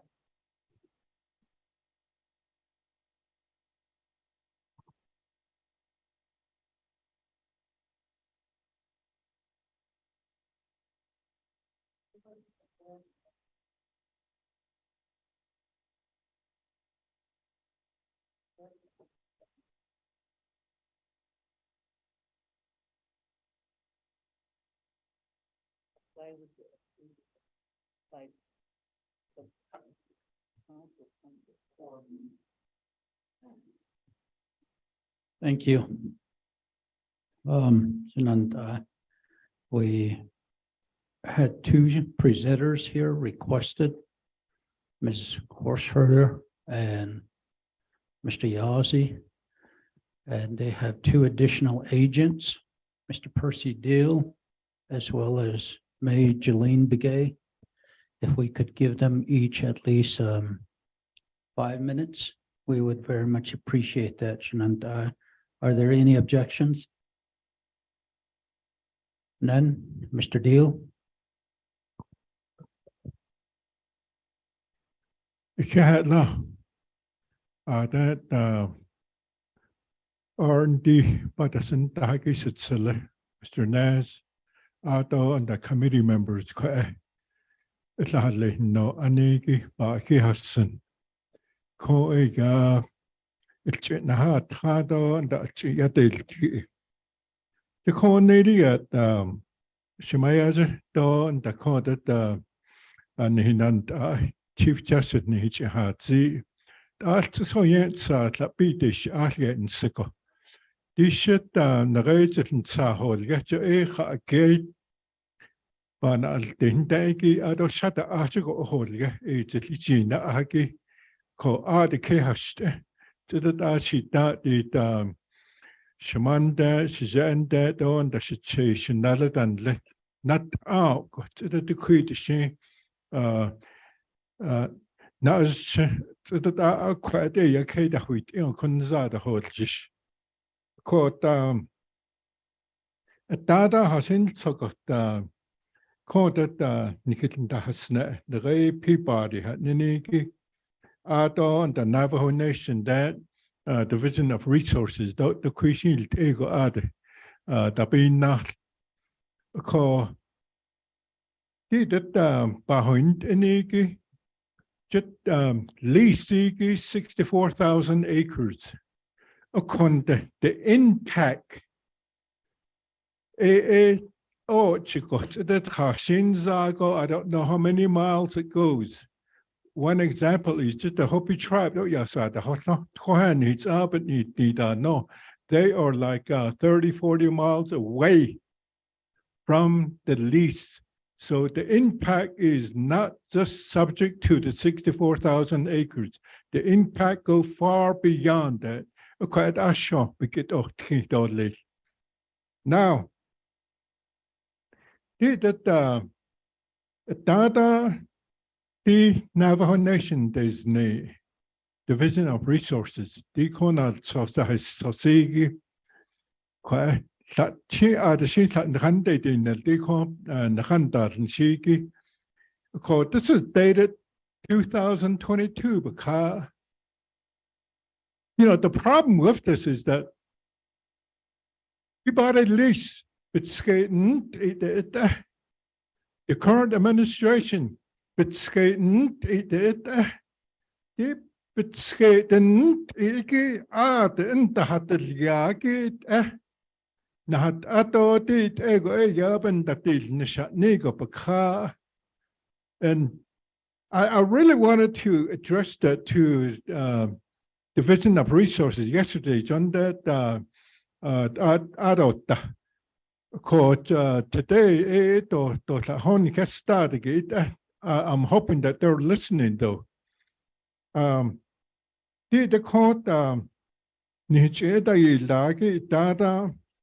In here, they set up a work group to make sure that reclamation is in order. The problem is they set up 1, 2, 3, 4, 5, 6, 7 different work groups. Of course, what is missing is the public.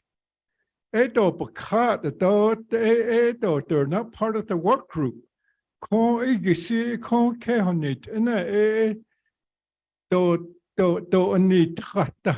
That's one of the problems that I saw.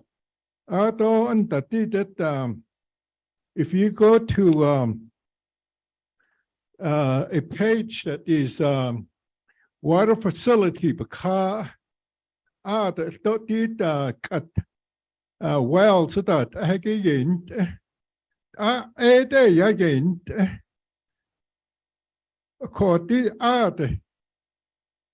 the question they get that the only source that we have, they get that or they Hatashi Kayanit, Ahatashi Digindan Lenit, Totla, the Pigin, the Baho, Aden Hoska Yilla, because Hans Ned Lachigos in Chash.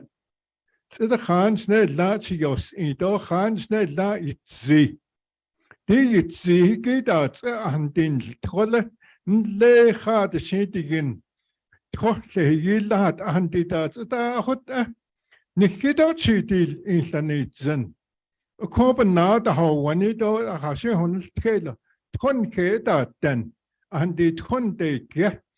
Dada added, Nale aden Nichihad, ze add. I city Lisi beyond Kehonst, and no, a court Tushe it then.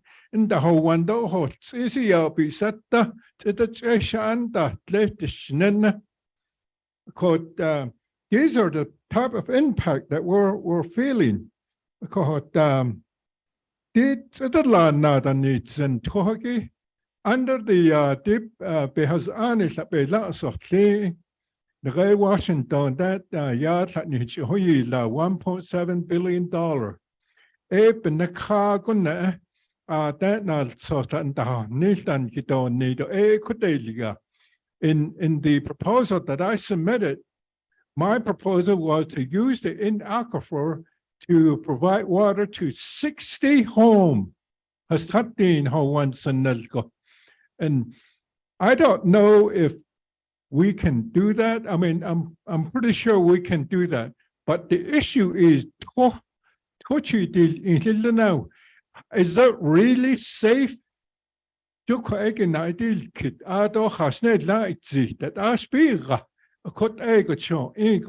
And this Navajo plan, it fails to address that. And that's what I'm concerned about. Although the other thing that it fails to address is the health issue. The health issue. The other,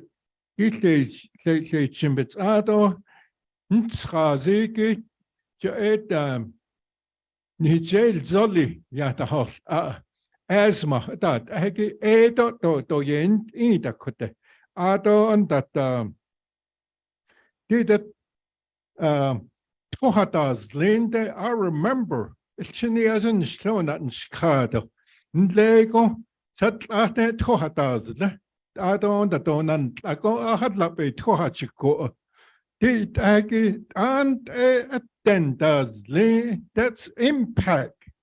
Because the Navajo Nation, under their plan, they failed to address that. And that did it.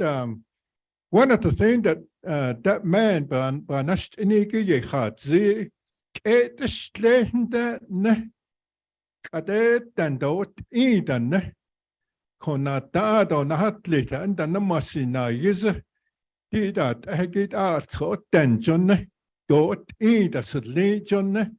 That's an impact, and over here under the Navajo Nation, it fails to address that. Ato and that called the becha out the Nihilage ilte ben choitan linde ja sonda is land lebet da don the hashin lecha abia tropelga chadash in that hegit the biga. The Natchigos in it's going to hit age. It's not being addressed in here. Shinde dot is did Yaban see case. Ado and that that 2 years extension had Nigobana stay between the NGS and Peabody were actually for NGS. A 2-year extension had Nigabana stay. And the Navajo Nation, they got, I believe it was $600 million or something like that. The Banashnita. They got negotiated. We want to know how is that used. Call that they silpana, call that height the Benica deal. So that I don't hit it nita at 10. I don't that the call that Shemayazi had as good condition as received. Live it at which not as a carta honor nana. But arch and now go, yeah, that's what people agreed to. When the lease expired, according to but hot, the art. Adon the Kate Bananhi de Nika dot what John Kitno, the Chief Justice, Don the Shemayas Nika dot what John Kitno.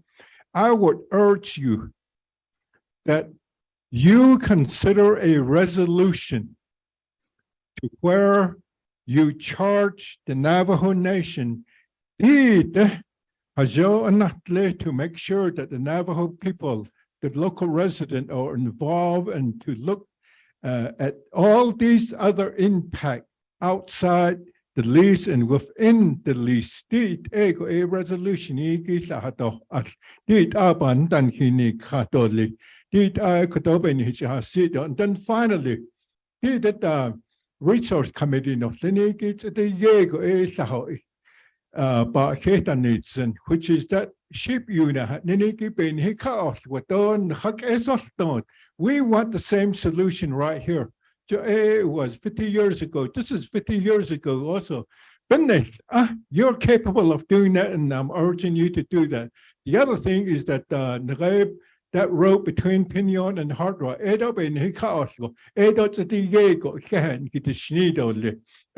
that took another 4 to 5 years. So you're capable of doing things, correcting things that been so wrong for so long. I don't think Okay, Mr. Deal, Ms. May, Jolene, Begay, you have 5 minutes. Thank you, Mr. Chair. Honorable members of the Resource and Development Committee for hearing our issues and our concerns. I'm the chapter president for Forest Lake, and we have significant amount of our land base that is within the Peabody lease. And I want to go back to September 27, 2022. This is the day Forest Lake chapter, we had visitors from OSM and other public officials, as well as Navajo Nation's EPA and NOSHA. And we had many community people that came to our chapter to inform OSM of the issues and concerns relating to the mining.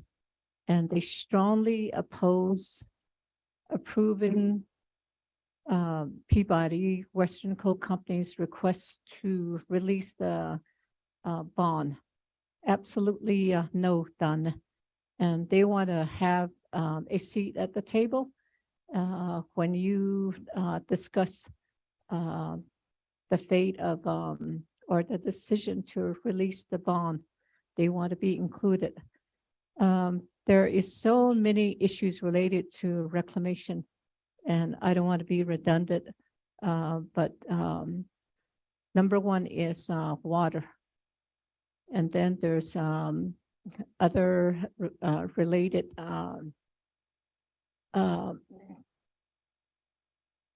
use of the land that we can no longer use, such as farming and others.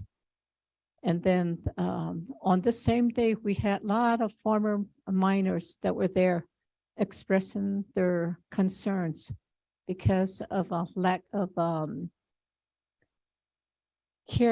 health care. Many of them are going through black lung because of working there at the mine.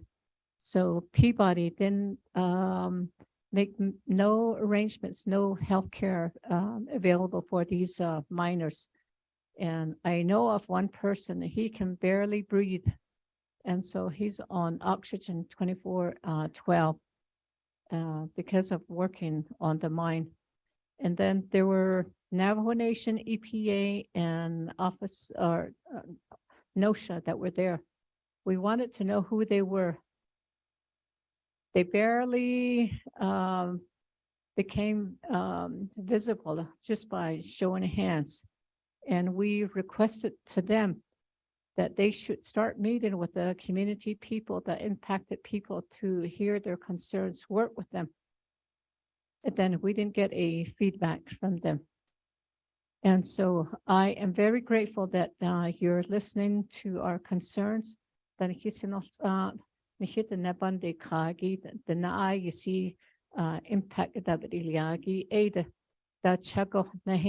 on the 27th. I want to be a voice to them, for them. Today, Peabody, oh, yo beso ila. on our land. But these people, they're still hauling the water. The roads are still poor. Residential and public road on the Abadahoe. We asked them, can you help us improve those road system? Send their grader out there. We want all of that to remain intact.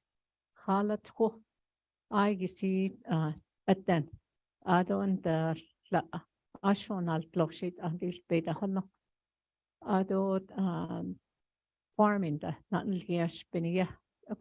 even get all the existing water ponds. We want all those to remain intact. My constituents, in the Peabody residents and Peabody lease residents, that's my 5 minutes. Thank you.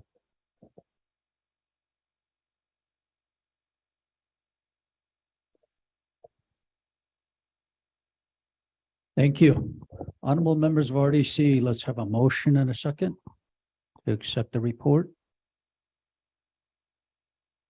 Honorable Stewart, motion, second by Daniel. Honorable Daniels. Honorable members of RDC, do you have any comments or questions on the report? Report hitch eliagish la banaidos kitchen and anal lenige. That is a bahatzi. Honorable Kiel and Begay Jr., you have the floor. Yeah, Chairman. Di kodo ben hasnagi and no kodosh mayaja the kuidishi yahanatzi to yin hitche hanatze.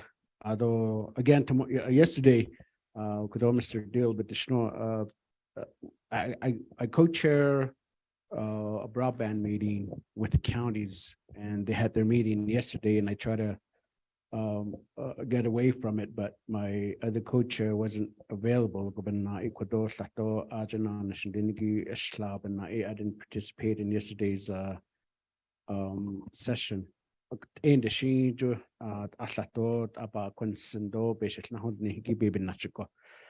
So at the last end, I know 4 of us on the RDC will not be here coming January. And there's no assurance Chairman Nez or Delegate Daniel will be back on RDC. It is good for us to continue what needs to be done and continue to relay the message to the BIA and the position that we need to what we need to stand on.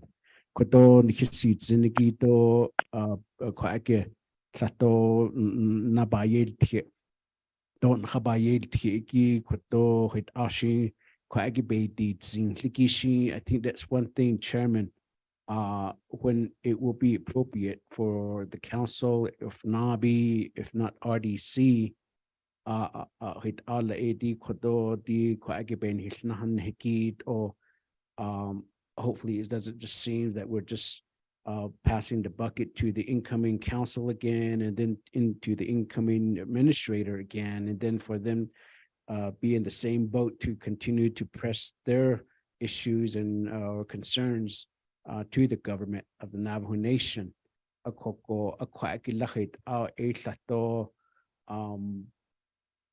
Panas petnilni to lesti kodo report knowing that the current RDC has been part of this particular process. I'm not sure if BIA is online. I don't know if the Division of Natural Resources is online, and I don't know if any other entity that are part of this particular process or issues. ako hut ko koto be ba ko hinsen to le ko be hit ala ba ilna to le koto, because all we have is about less than a month and a week hatsi kwa ake hinanish in ilna gito in needs and the so within a month what is it that needs to be done. And then of course coming back into the legislature at the DC level, even at the state level, Koko Ajik at Naked Ego Aji Hanat Aj, but there's one new one as a representative. Ado Kodo at the federal level. The key, as you know, that we have a new Republican as a representative that's covering our area that has gone into DC now. And as you know, that the House took control of the House over there. Koko Ado, but on the Senate side, we still have the two Democrats. Koko Hodat, go to Saton, Hayayaki, Edik, a quadratic at the companies, the bigger companies, to Ado Sato, Ikanada Des, Esto Aj, a ko Joe next week, Jodik at the certain areas, but yet Sato RDC. Na Washington, na des kegi baby nashikula ihit Satos, Papa Haiti, Histo Papa. What's the assurance that we're going to give to the presenters today of what they presented to us? I don't want them to leave out of here to say that okay, they've been losing quorum or they weren't really paying attention. But we just try our best. I was asked to do a report to a local community, even not change for data. But those are some things that we encounter every single day, multiple meetings. The ask to issue that's I don't think you've put that on there as far as what specific is it. Oh, now therefore it to be resolved, because what can the Navajo Nation Council do? Okay. Page 3, we'll probably take part in some of the areas of the 6 that are listed. But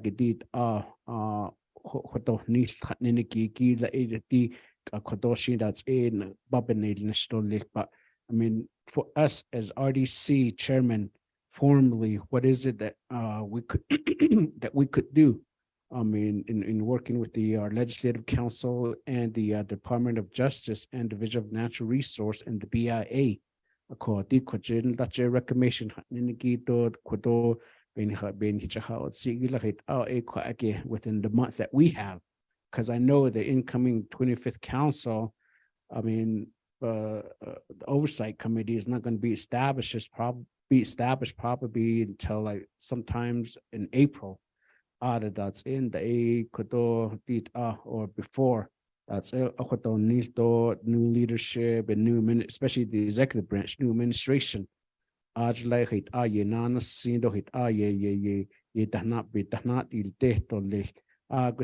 nadi dati little need indeed about nabin dati lispiti need to be I'm not saying I can't speak on behalf of the incoming administration, but they could have a different vision.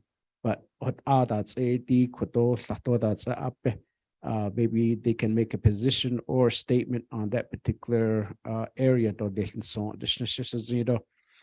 chairman of Ashin Kodo Kodon Hilna has not given natural and hitch a slato, hitch a dog litron, hit it no ada, being hitch a hat or zito, being hitch a hat, quack. Call Ashin Kodo, just a zero with our Bahasito star chairman.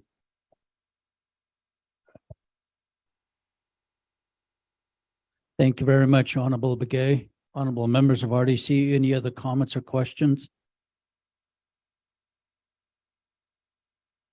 Kodo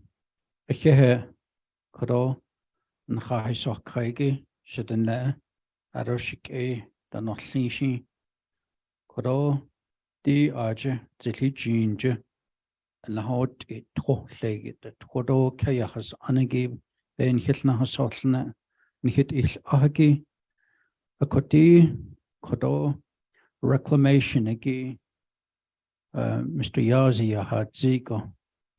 The outdated reclamation needs to be revised, Nila. And it has to start with this committee, Resource and Development Committee. In 2019, Nage Bekit Beba Hort somebody an opinion chapter de Sasitli with then BIA Regional Director Bart Stevens Olgego. 10 sheep unit behind Ado Hahol Gij. That was the first year. It was in the summer. Ado Baha Zi Kwan Hidat Ich Kwa Hot. But don't ne, Mr. Percy Deal was there too. A koti de beheki hot ego nezna go bakaki don hilo hotat edan hat de hoto niskait aran haotle. Na hat de hoslan de hande chileten de ahone shche in de klopan de heidli in de abigata dini satana. Yobenashne. Ako 2019 de hosten hore de shish. By Nate on by el kit over the Nately had a queerish in consequence. Pinyango, then any hitching had a hash see. Had your bag or any last month and she RDC, but that on Nanal Tosdo, Kodo, Honorable Jimmy Yellow here, legislation, could also tell legislation your kid or in that though. A conde quipa had a lia, but not your bag or bay largely, one such a whole G. From when we took office to the last in our terms at Belazli, a kokoro Mr. Percy and Negodoya Hunzan, Beshbasa Anandlinda Anet Nebanan and Long. Saw betan hadit I Nego a not only giddy saw behes ane ease in hotedo late no. A behas ane ge ane dadona. Nage Sitiat Edo Hawas Ado Tosa Company Nido Ado Hahoti Chapter Resolution Deneya Yastikiko Ado Chapter Resolutions Hans Soshi Force Lake Pinion Hard Rock Black Mesa Blue Gap Nishito Ad Echit Ado Resolution Holongo Bella Bell Sasso Lido di Hut Aba Edel Titon Hidat is Yegon Hidat is Ndetni Percy and she needed do your chico a Corin Hidaton Hasota a nation because she that she de nossen and Hinand Aron Hidits at a shida nossen. That is nailed got Ajashi Ado ne president in Kwaki DK the land will never be the same again. No, she had Z.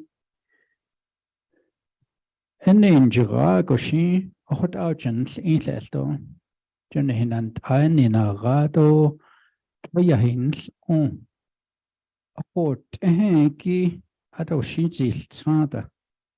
I don't know Lenekishin that they young Ishi and the Hashnodland Enhe Quita Naso Tanigi are not so Nihena Bedalsa and Nodlen Nere de Shinhit Ashita Naskid on John got is Nas Zil Has John Nikot Art is E Ago Queen. Danin Shipada Hanne.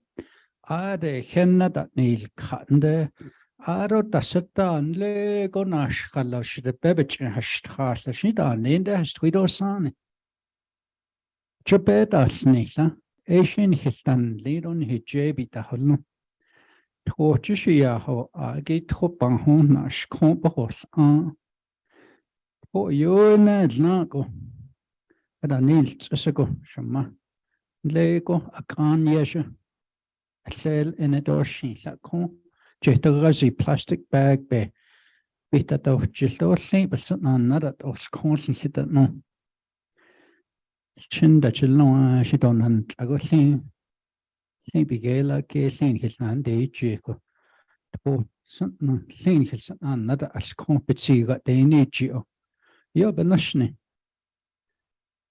I could at Hegiban sus case got by a dust Ishi hast edo nilgot elans sant laban kesko. Eshbahas anselito dik a koros keot ado lebe landa is national. Ijnashin beshbahas antle chiji and the 24th Navajo Nation Council, yes, ye la slio have baby didn't. Shadow the shitla chi achidon nilgate of ego dashin nitla chi and the 24th Navajo Nation Council, ye la sling. Kadeti Kuroba yet Higi, Eshjanshi Hay Resource and Development Committee gun at that known being 25th Council. 24th Council gi Kuro Hajo but Yashki Gogo. How one then hit the Hadil or John Hitzorazen Holland. Hajo Sonda Dorsi Ara Dandoka Kode could Hajon his Zadigi Joed Sotazen Jolia had sought the Gengo.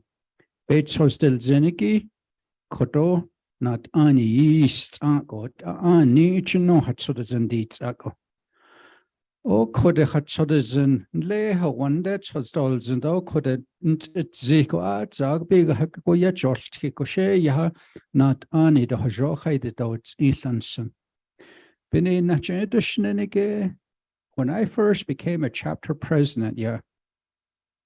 Before I became a chapter president, I used to attend chapter meetings. Man, I had a voice. She big had to shna. She taught us. Chapter president, vice president. She big had to shna. Later, one man got up and he says, "Ne, arudasantahaki, not a deal us. We're gonna make room for you to be the president. You're gonna know what it feels like." Joe Johan zitlan not a deal us.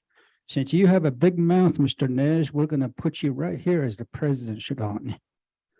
I was thinking, wow, you want change? Then you should sit up there, is what this elderly man said to me. I agreed, I ran and applied and I won as chapter president 3 times. I became a humble person after that.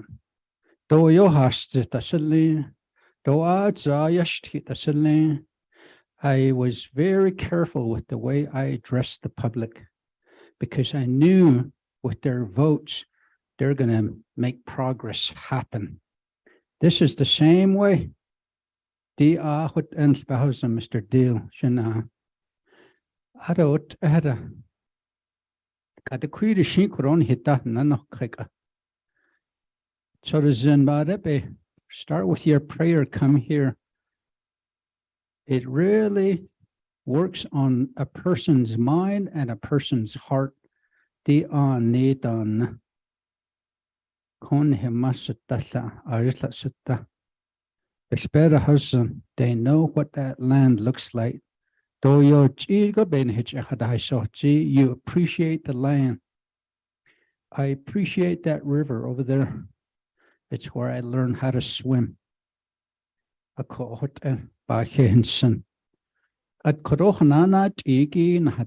do we put this plan together? Keep coming together. Keep praying.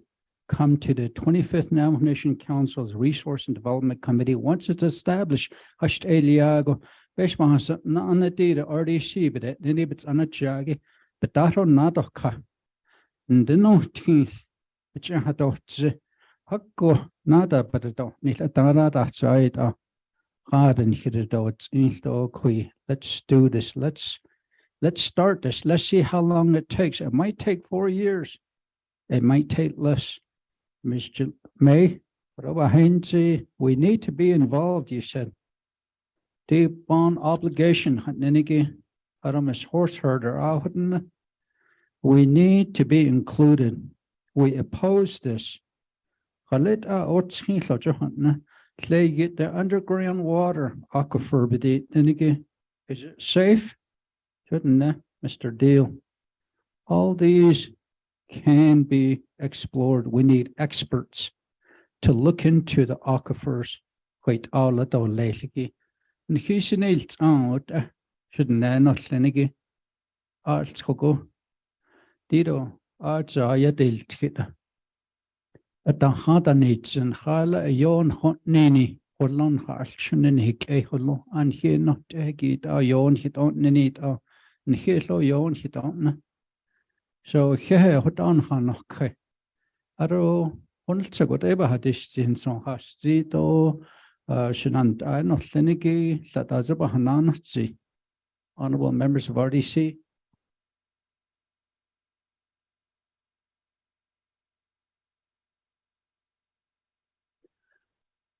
Neshi Nahuido as Neo Jonia. Yo, but it's not an lead. So Araba not king Corona Hatsi.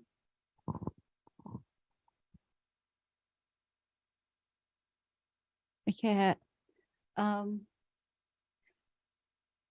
Yeah. Can you hear me? Yeah. Yeah. Did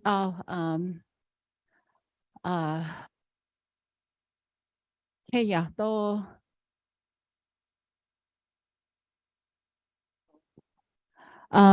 my name Shea Mona Simon in Seattle.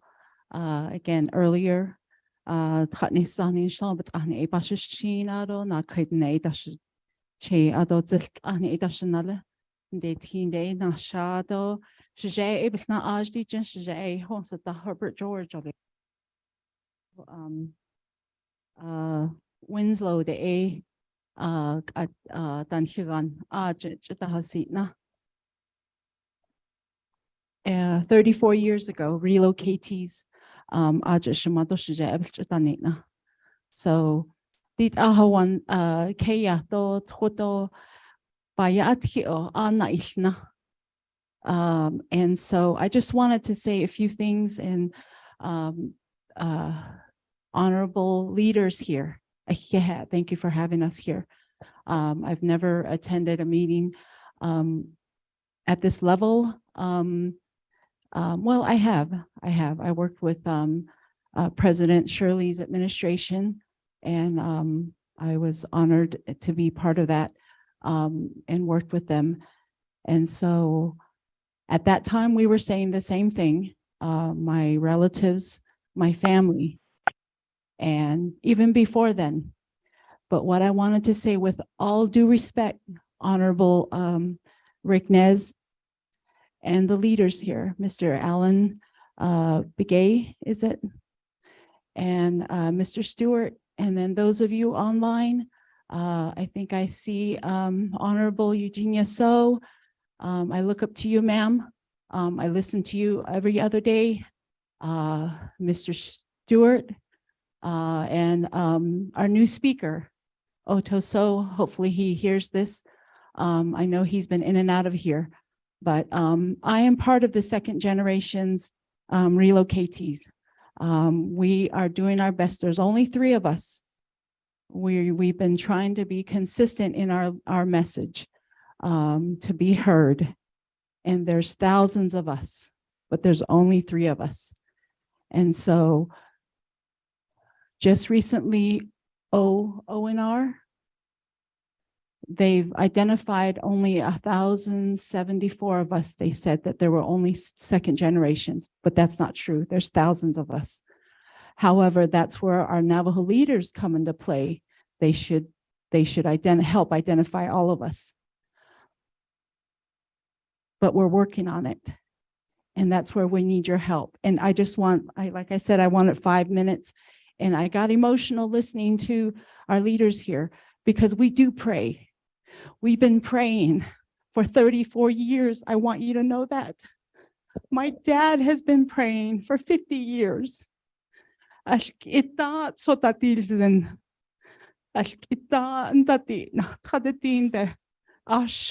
want our land back. I want you to know that. Family and our elders were doing, with all due respect, Mr. Deal here, amazing knowledge. He's not getting any younger. Please, you have until January 10th. Do something. Don't say the 25th administration or the 25th, the council delegates. Do something now. Make sure it happens. Don't just go. Don't just travel. Make something happen. We've been praying for this every single day. We have no land. We can't have our ceremonies. We can't put up our teepee. We have no hogan. We can't even do a ceremony. We can't even do, our granddaughters. We can't even do kinalta. We have no hogans.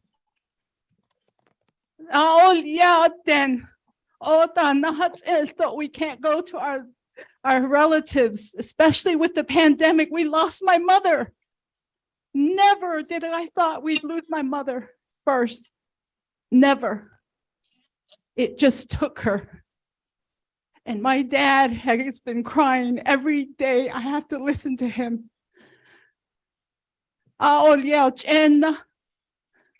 Is the worst thing on earth. 6 months later, we lost my nephew, who was his main caretaker. Now we have a home that we're fighting for. He's got a mortgage. We're in default. We need help. But who do we turn to? Navajo Land Commission's tomorrow. We're going to be there. Navajo Hopi Land Commission. We'll be at that meeting again. We're going to listen again. Who's going to help us? There's federal funds that come through for relocatees. I have relatives in Tisto. Their roofs are caving in. They have asked for help. That they pray. They pray. They pray. To this day, their roofs are still caving in. Who's going to help them? Who's going to help our people? Please. I know you're and Mr. Walker up there. Mr. Elmer Begay. My parents have been voting for you guys every single year, saying you guys are going to help. You have until January 10th. You guys can make it happen. I am challenging you guys. Make it happen. Please, that's all I've got to say. God be with you. You guys can make it happen. Thank you very much. This morning, lay next door to the Quish legislation's backlog. I don't need a kid. The 150 legislations. Okay. After what's next, it's a big December 31st, the last day. A launch a case in the Liki, Hullo, a coede, Quabahadis. I thought as about Nidos kid, honorable members of RDC. Going twice. Going 3 times. Sure, Eugene, accept so. the report. Honorable Eugene So. Yes, I was just conversing with Dana with regards to legislation in this regards. It should be forthcoming to help these people. I'm sorry, thank you. We'll go ahead and vote to accept the report. Honorable Vice Chair Walker, how do you vote?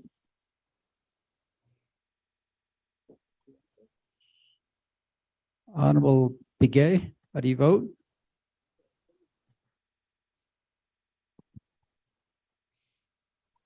Okay.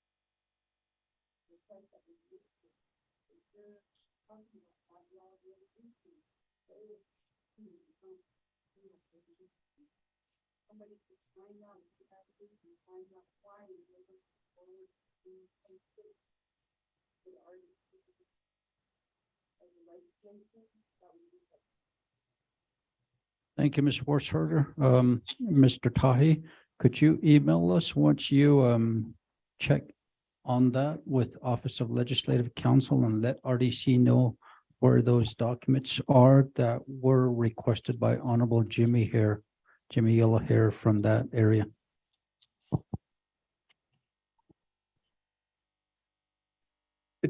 Chair, members of RDC, Ms. Barbroff is here. She can answer that question. Okay, Ms. Barbara? Thank you. Sorry for interrupting here. I'm Dana Bobroff. I'm Chief Legislative Counsel. I came down when I heard this was on the agenda because the resolution, the proposed resolution that Delegate Yellow Hair submitted, my understanding, and I checked with my office, is we are waiting for DOJ's review. If that is finished, we somehow did not get a response back on that. If you have their review, that would be great. Bring it over. And we will do everything possible if it's good to go to get that dropped by our deadline right now. We're feeling like the last day we can drop anything is December 6th because of the 5-day posting period and such. But if you get it to us, I think we can do it if we have DOJ's review. Thank you, Ms. Barbara. Ms. Horseherder, if you would provide the documents to Mr. Tahi, Ms. Barbara, is it okay that Mr. Tahi submits it to Department of Justice, wherever those documents are at? Okay, good. So if you would give us some updated documents, we would appreciate that. Thank you. Honorable Freeland? Chairman, were we voting?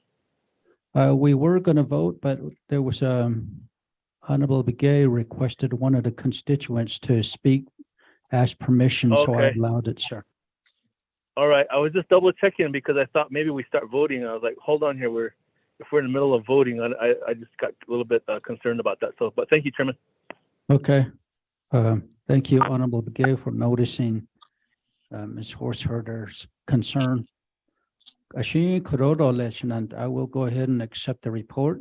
Honorable Vice Chair Walker, how do you vote? Honorable Begay?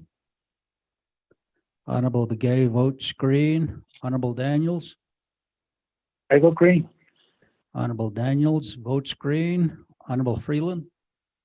I vote green. Honorable Freeland votes green. Honorable Stewart? Honorable Stewart votes green. We have a vote of 4 in favor, 0 opposed. Chair not voting, motion carries. Thank you. Thank you.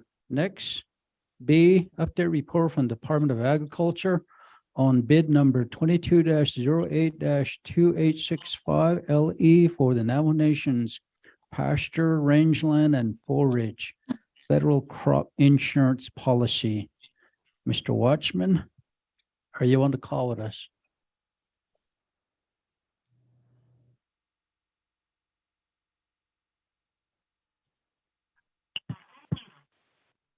Yes, Mr. Chair, Leo Watchman, Department of Agriculture.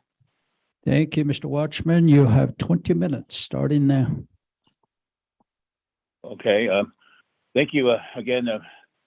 Asked to do a update, a report on, I guess as the agenda has a bid for a insurance provider, sells the range pasture land U.S.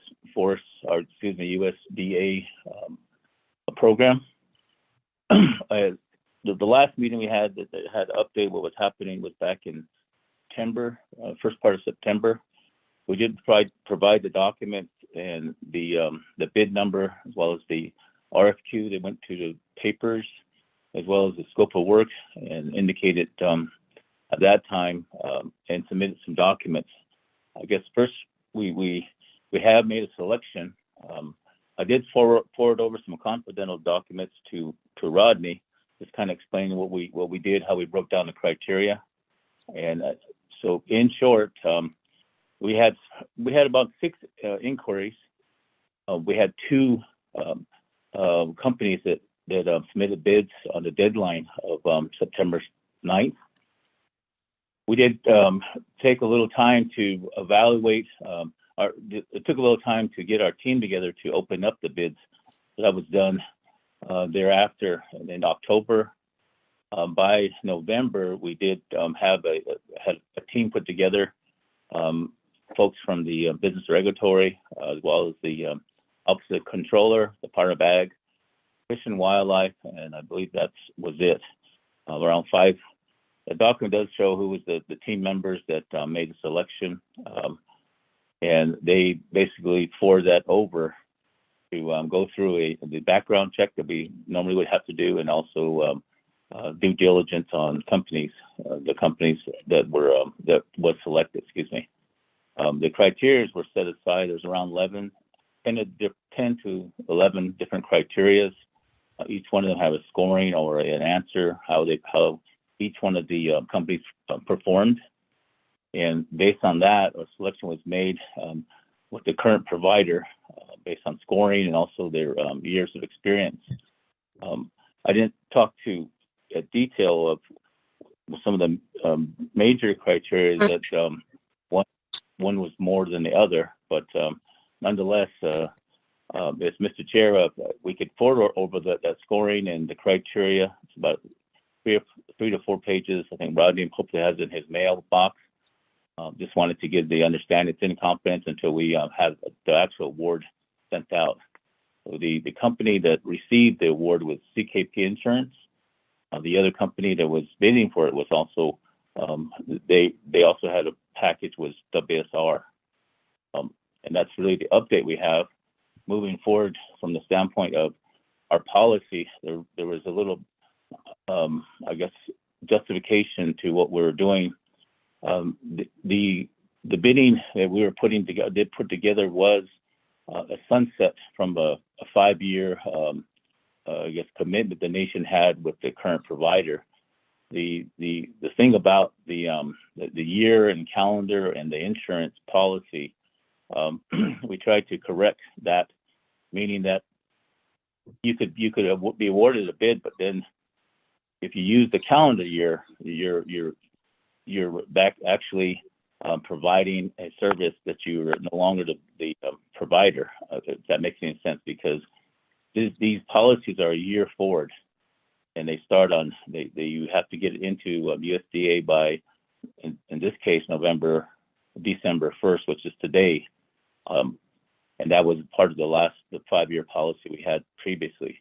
This current one was from 2024 crop year, but calendar year would be 2023 to 2028. So if there's any concern over that's hopefully is justified, and it shows in our criteria what we were soliciting. With that, Mr. Chair, I stand for questions. Thank you very much, Mr. Watchman.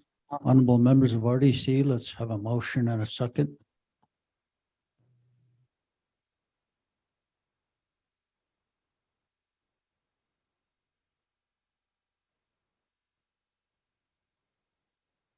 Motion by Honorable Stewart, second by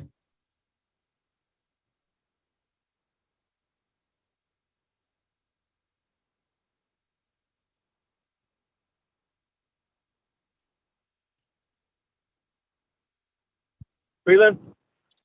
Thank you, Honorable Freeland. Honorable members of RDC, do you have any comments or questions?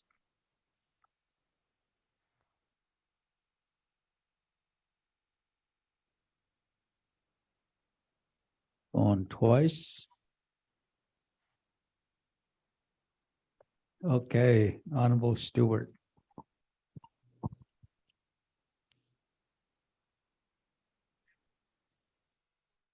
Yeah, Nana Chairman.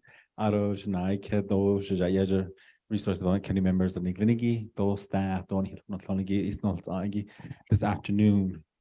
Kunza just show the agenda at the Benit Edo Bayadit reports Mr. Watchman and thought I had for the report as far as the bidding process and what went on, what's been going on thus far.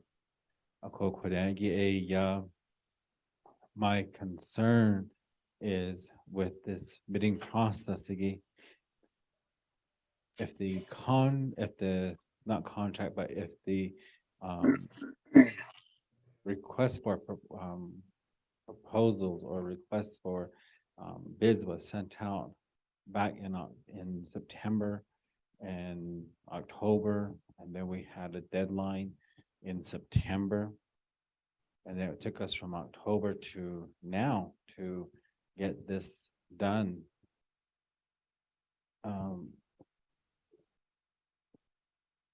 Us meaning as a nation, as a Navajo nation, and knowing that, we do have our ranchers and farmers out there. And what has been submitted and what has been proposed in previous years as a member of RDC, what we've been hearing is and what has been done. And I want to know, is why and how was it that RDC was not involved? And even just being an observer to the bid process. Whereas when other external entities such as NTUA, Arts and Craft, that they include the shareholders, they include the members to be a part of those interviews or those selections. Even just as an observer, they do that. Why wasn't that consideration ever brought forward to RDC to do that? Or to even just say, hey, this is what we're going to do. You're more than welcome to come by and do that. Maybe it was sent out. Maybe I missed it in the email. But that was just my concern, my comment on this report this afternoon. Again, thank you for the report. But otherwise, that's it, Chairman. Thank you.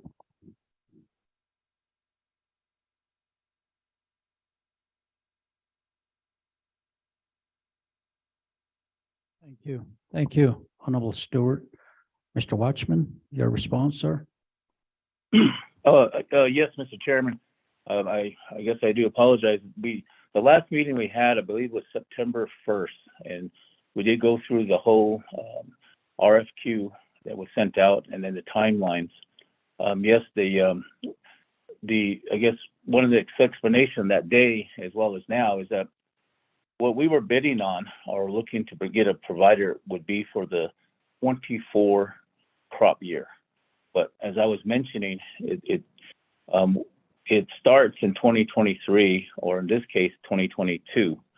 So when we bid it out, the crop year is 2024, but the actual year would be 2023. If we were to go with someone new, or so they knew that's they became our provider and working. It takes about 6 months. So if you have a new provider, it would take about 6 months for mapping all of the counties, working with them. So, and then with the annual deadline being around, it used to be November 15th, but now this year it's December 1st. We didn't miss any deadlines. There was an application that was submitted for crop year 2023 as we speak. The bidding was for 2024 to 2028.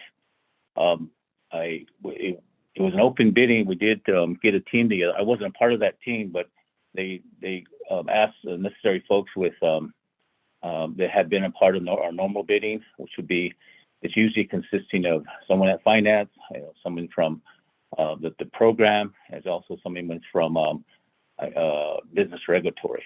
So that was what was done.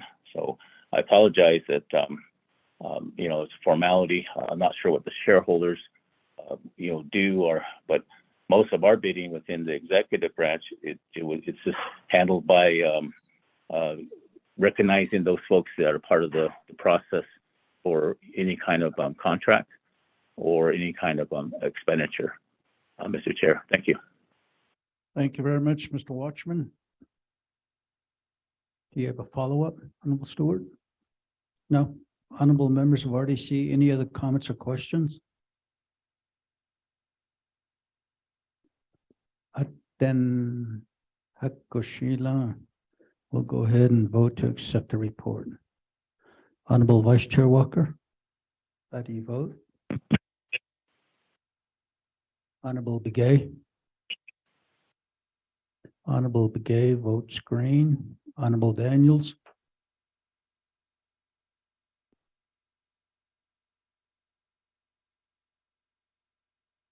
Honorable Daniels?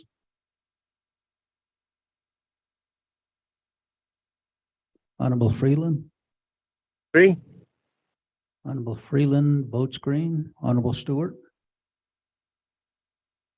Honorable Stewart votes green. Honorable Daniels? We have a vote of 3 in favor, 0 opposed, chair not voting, motion carries. We'll accept the report from Department of Agriculture. Mr. Watchman, thank you.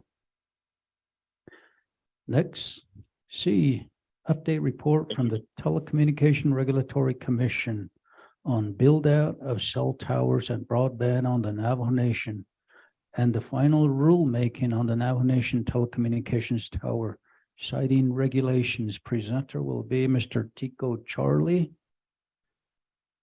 Executive Director for Telecommunication Regulatory Commission. Mr. Charlie? Yes, thank you, Honorable Chair Nez and the members of the Resource Development Committee. And mine's just going to be short and right to the point. I know it's been a long day. There's some very, very interesting conversations that are going on. But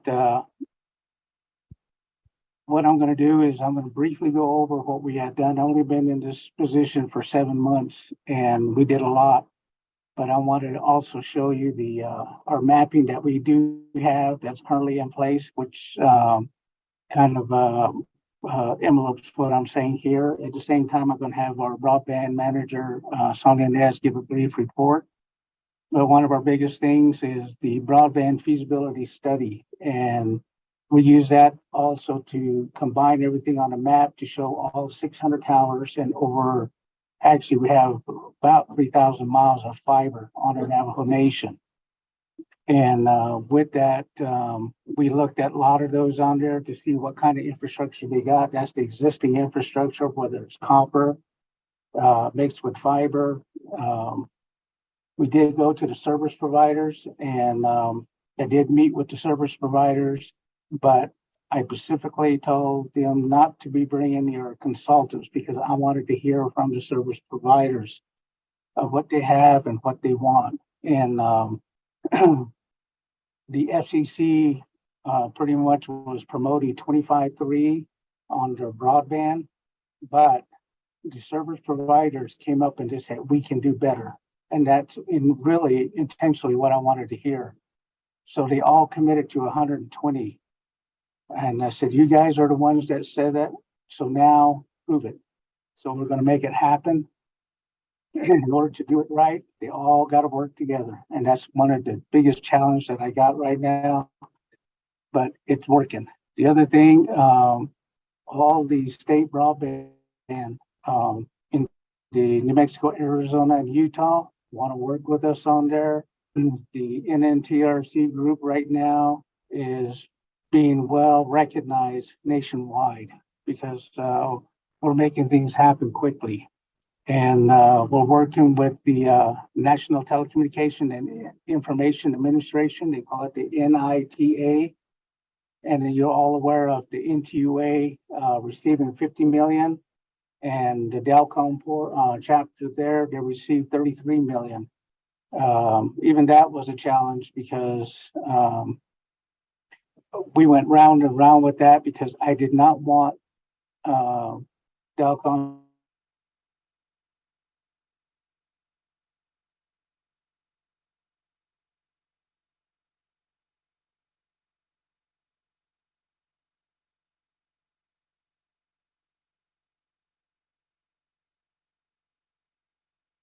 Sacred Wind, and for the state of Arizona, it was awarded out to Into Wireless. It did come to the Navajo Nation. The Navajo Nation did award it to those two. So we're keeping tabs on it. It was filed with the FCC, so they have to do their reporting on the 2.5, which is really, really good. The other portion we're doing is looking at all of the service providers and reconcile all the right of way with the land department. And we found a lot of deficiencies, but the what have, could have, should have has already been done. I said we need to move forward correcting it now. So we got all the service providers working with the land department to see how we can reconcile. The other portion we got going right now is part of our mapping that I want to show you is for the unserved and served area. And we did go out to a lot of the areas, and I really feel bad for the Western Agency because they were kind of left out there. And we looked at that again, and we pretty much are bringing that forward. So that's one of the things that we have working with FCC right now. And when we did this on there, we ended up going into their national broadband mapping portion, what they call fabrication with the FCC, where they can look at all the residential portion of all the people on the Navajo Nation. So I did make a challenge to them, and we are starting to look at that. If you look at the map here, everything in the red and yellow is the fiber on the Navajo Nation. And we're still fine tuning that. There's a big portion that's missing from Yatahe to Albuquerque. That Sacred Winds, what they call the backhaul.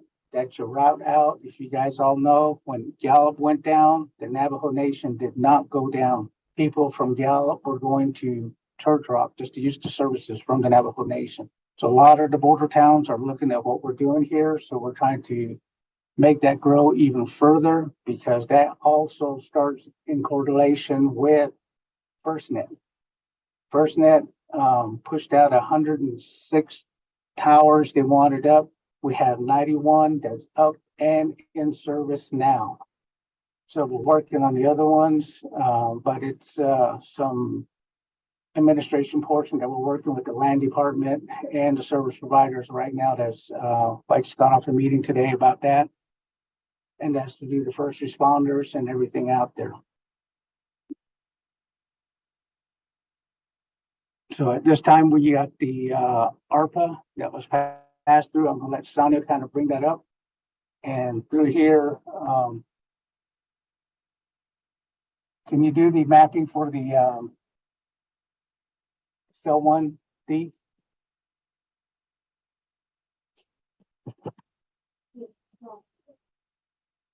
Okay, this is cell 1, and you see all of those spots on there. Can you guys see this?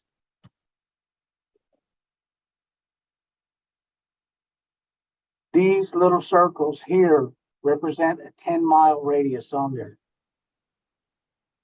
And these are all the cell 1 only on their towers here.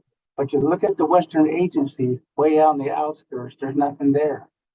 So we looked at that on there, and we're going to be bringing that up with FCC also for more funding. And can you go to NTUA?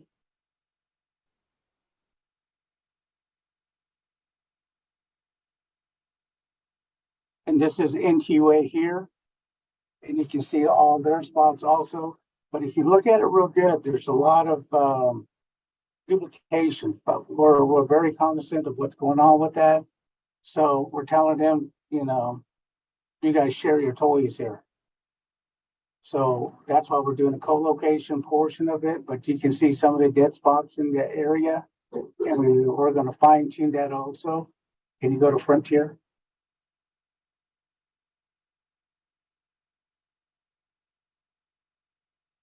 And this is Frontier with their microwave system out there. It's on the reservation. They do have fiber out there. And you see a lot of spots they have that are dead spots. But what I didn't want to do was to reduplicate everything on there. And it's more expensive, and all the service providers are willing to work together. What I'm leading this to is what we're doing with the leasing program. And look at Sacred Winds.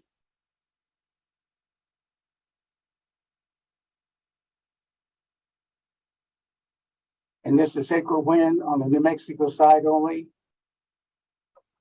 And you see a lot of their spots even going all the way down to Chiltata and around Manlito in that area, way up north, even around the Upper Fruitland area, and there's Gallup. And a lot of this, the reason why this is the way it is because we're also very cognizant of the checkerboard area. And if you know you've been on a lot of land, it does take a while just to get the leasing, just to get the right of way. I did one for Twin Buttes. It took me 9 years, and it finally got passed.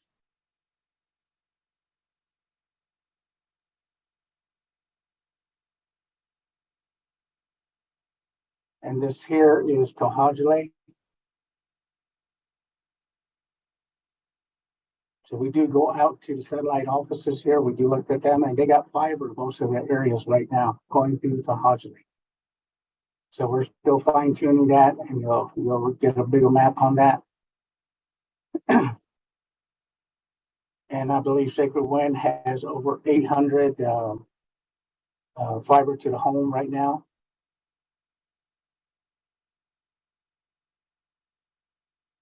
So we're fine tuning our map here and trying to make it a little bit more accessible. The other thing we're doing is in some of these areas, we are making sure there's no duplications. Because we know in New Mexico, they got the RDOF grant, they got the CAF 1, CAF 2, and all this money that's coming down is federal money. So we got to make sure there's no duplications, and they will catch it on there. So a lot of the other telcos in the surrounding tribal areas, when they do this, they kind of overlap, and then they get penalized, and they got to pay back, which is very expensive. So I don't want us to go through that. So that's why we got our mapping up, and we're doing this on here.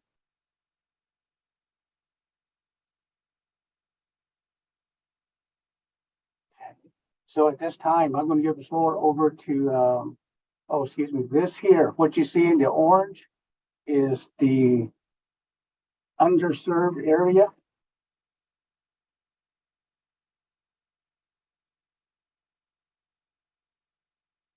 So you can see the spots where it's not served at all. And if they do have radio in that area, they're not, it's kind of a pointing towards more of the populated area, but you still have residents on the other side. And I keep asking, why are you not covering their area also? The blue there is the underserved.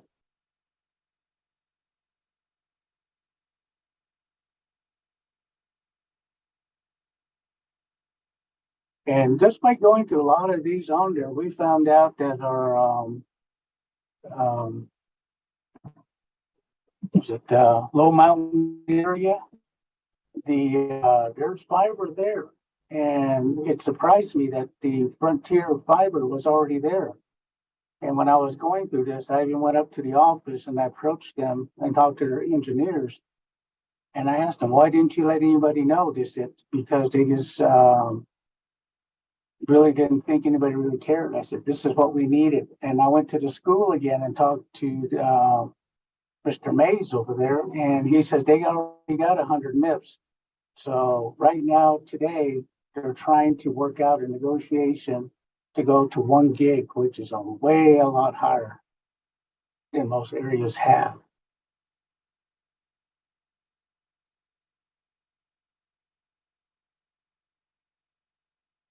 So we're fine tuning this a little bit more in depth. So you'll be able to see everything that's on there, where it's at. We're very concerned with the 191 route also. That will help the states, because all 3 states are calling us and they want the mapping, and because it also helps them with their digital equity funding for the states, and they want to use our mapping system on there. So we're looking at that. We're working with them on there. So we keep asking the state of Arizona, what are you talking about a smart highway? That way, because we got fiber already going down to I-40, almost to I-40 there. So, but we don't way up north by Utah, and that's what we're looking at right now. So the idea is there. We're just trying to enhance it even more so. And I really got to thank Mr. Key Allen Begay. He's been very advocate in pushing this forward also. And he does keep us on our toes. I really want to thank him for that. So this kind of gives you a broad idea with the mapping portion on there and what we've been doing in the past 7 months. And we've been moving very, very quickly. A lot of these things were well known across the United States now. All the Indian tribes are asking us for our help to help them for what we're doing now. So at this time, I'd like to turn it over to Sonia Nez. She's the broadband manager.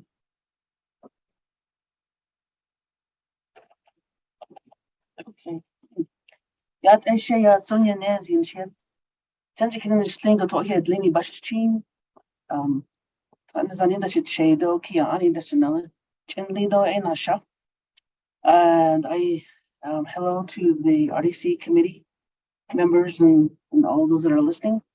I started with the Navajo Broadband Office in April of 2022. And we stood up the Navajo Broadband Office and we hired the team.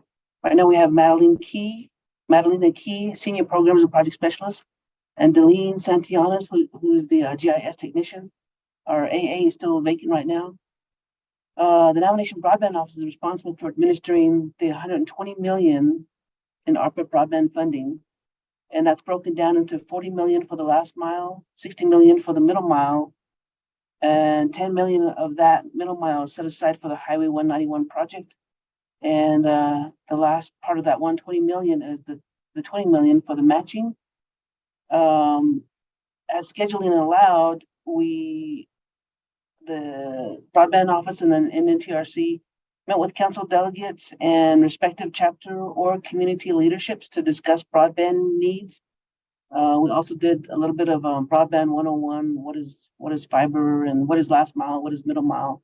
Those kinds of information that we shared with the community out there, the chapter leadership. Right now, the last middle mile funding is allocated, so we are now in the procurement phase.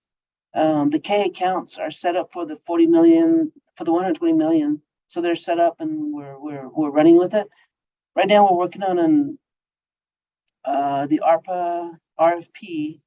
There's some internal, some internal accounting steps to complete. But we anticipate the RFP to be issued on December 9th, 2022.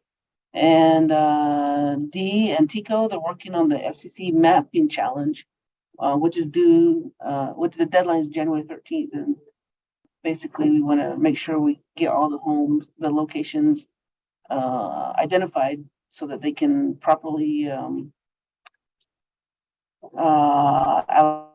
allocate funding for the future funding coming forward. So in the interest of time, that's broadband.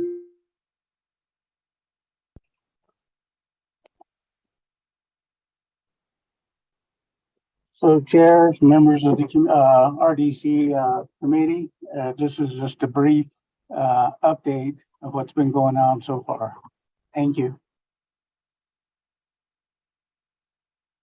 Thank you.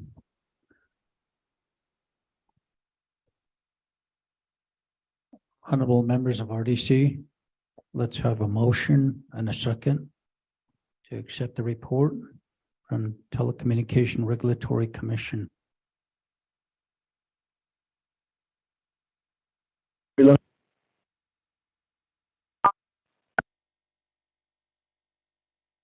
Honorable Freeland, thank you.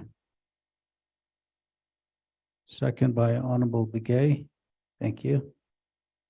Honorable members of RDC, do you have any comments or questions?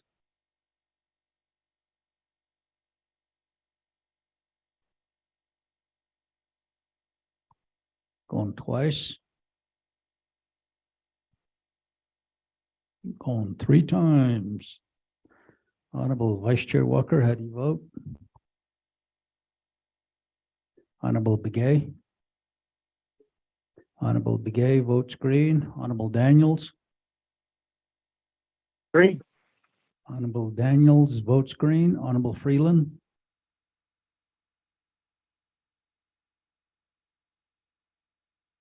Green, Chairman. Honorable Freeland.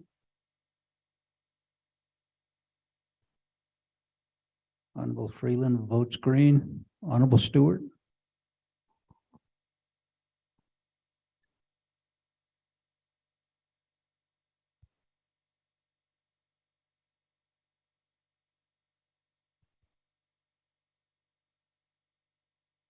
We have a vote of 3 in favor, 0 opposed. Chair not voting, motion carries.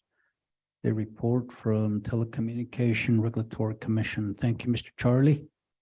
Thank you. Oh.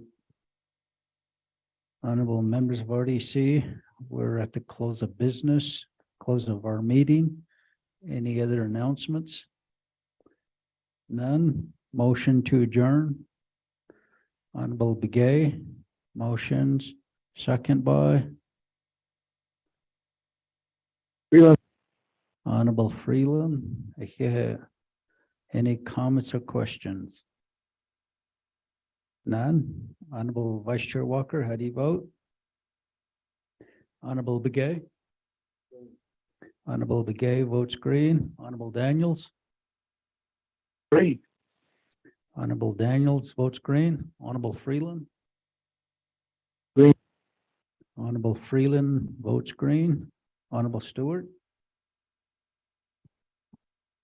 We have a vote of 3 in favor, 0 opposed. Chair not voting. Motion carries. Thank you very much. Committee members, staff, and everybody else that are on the call with us today.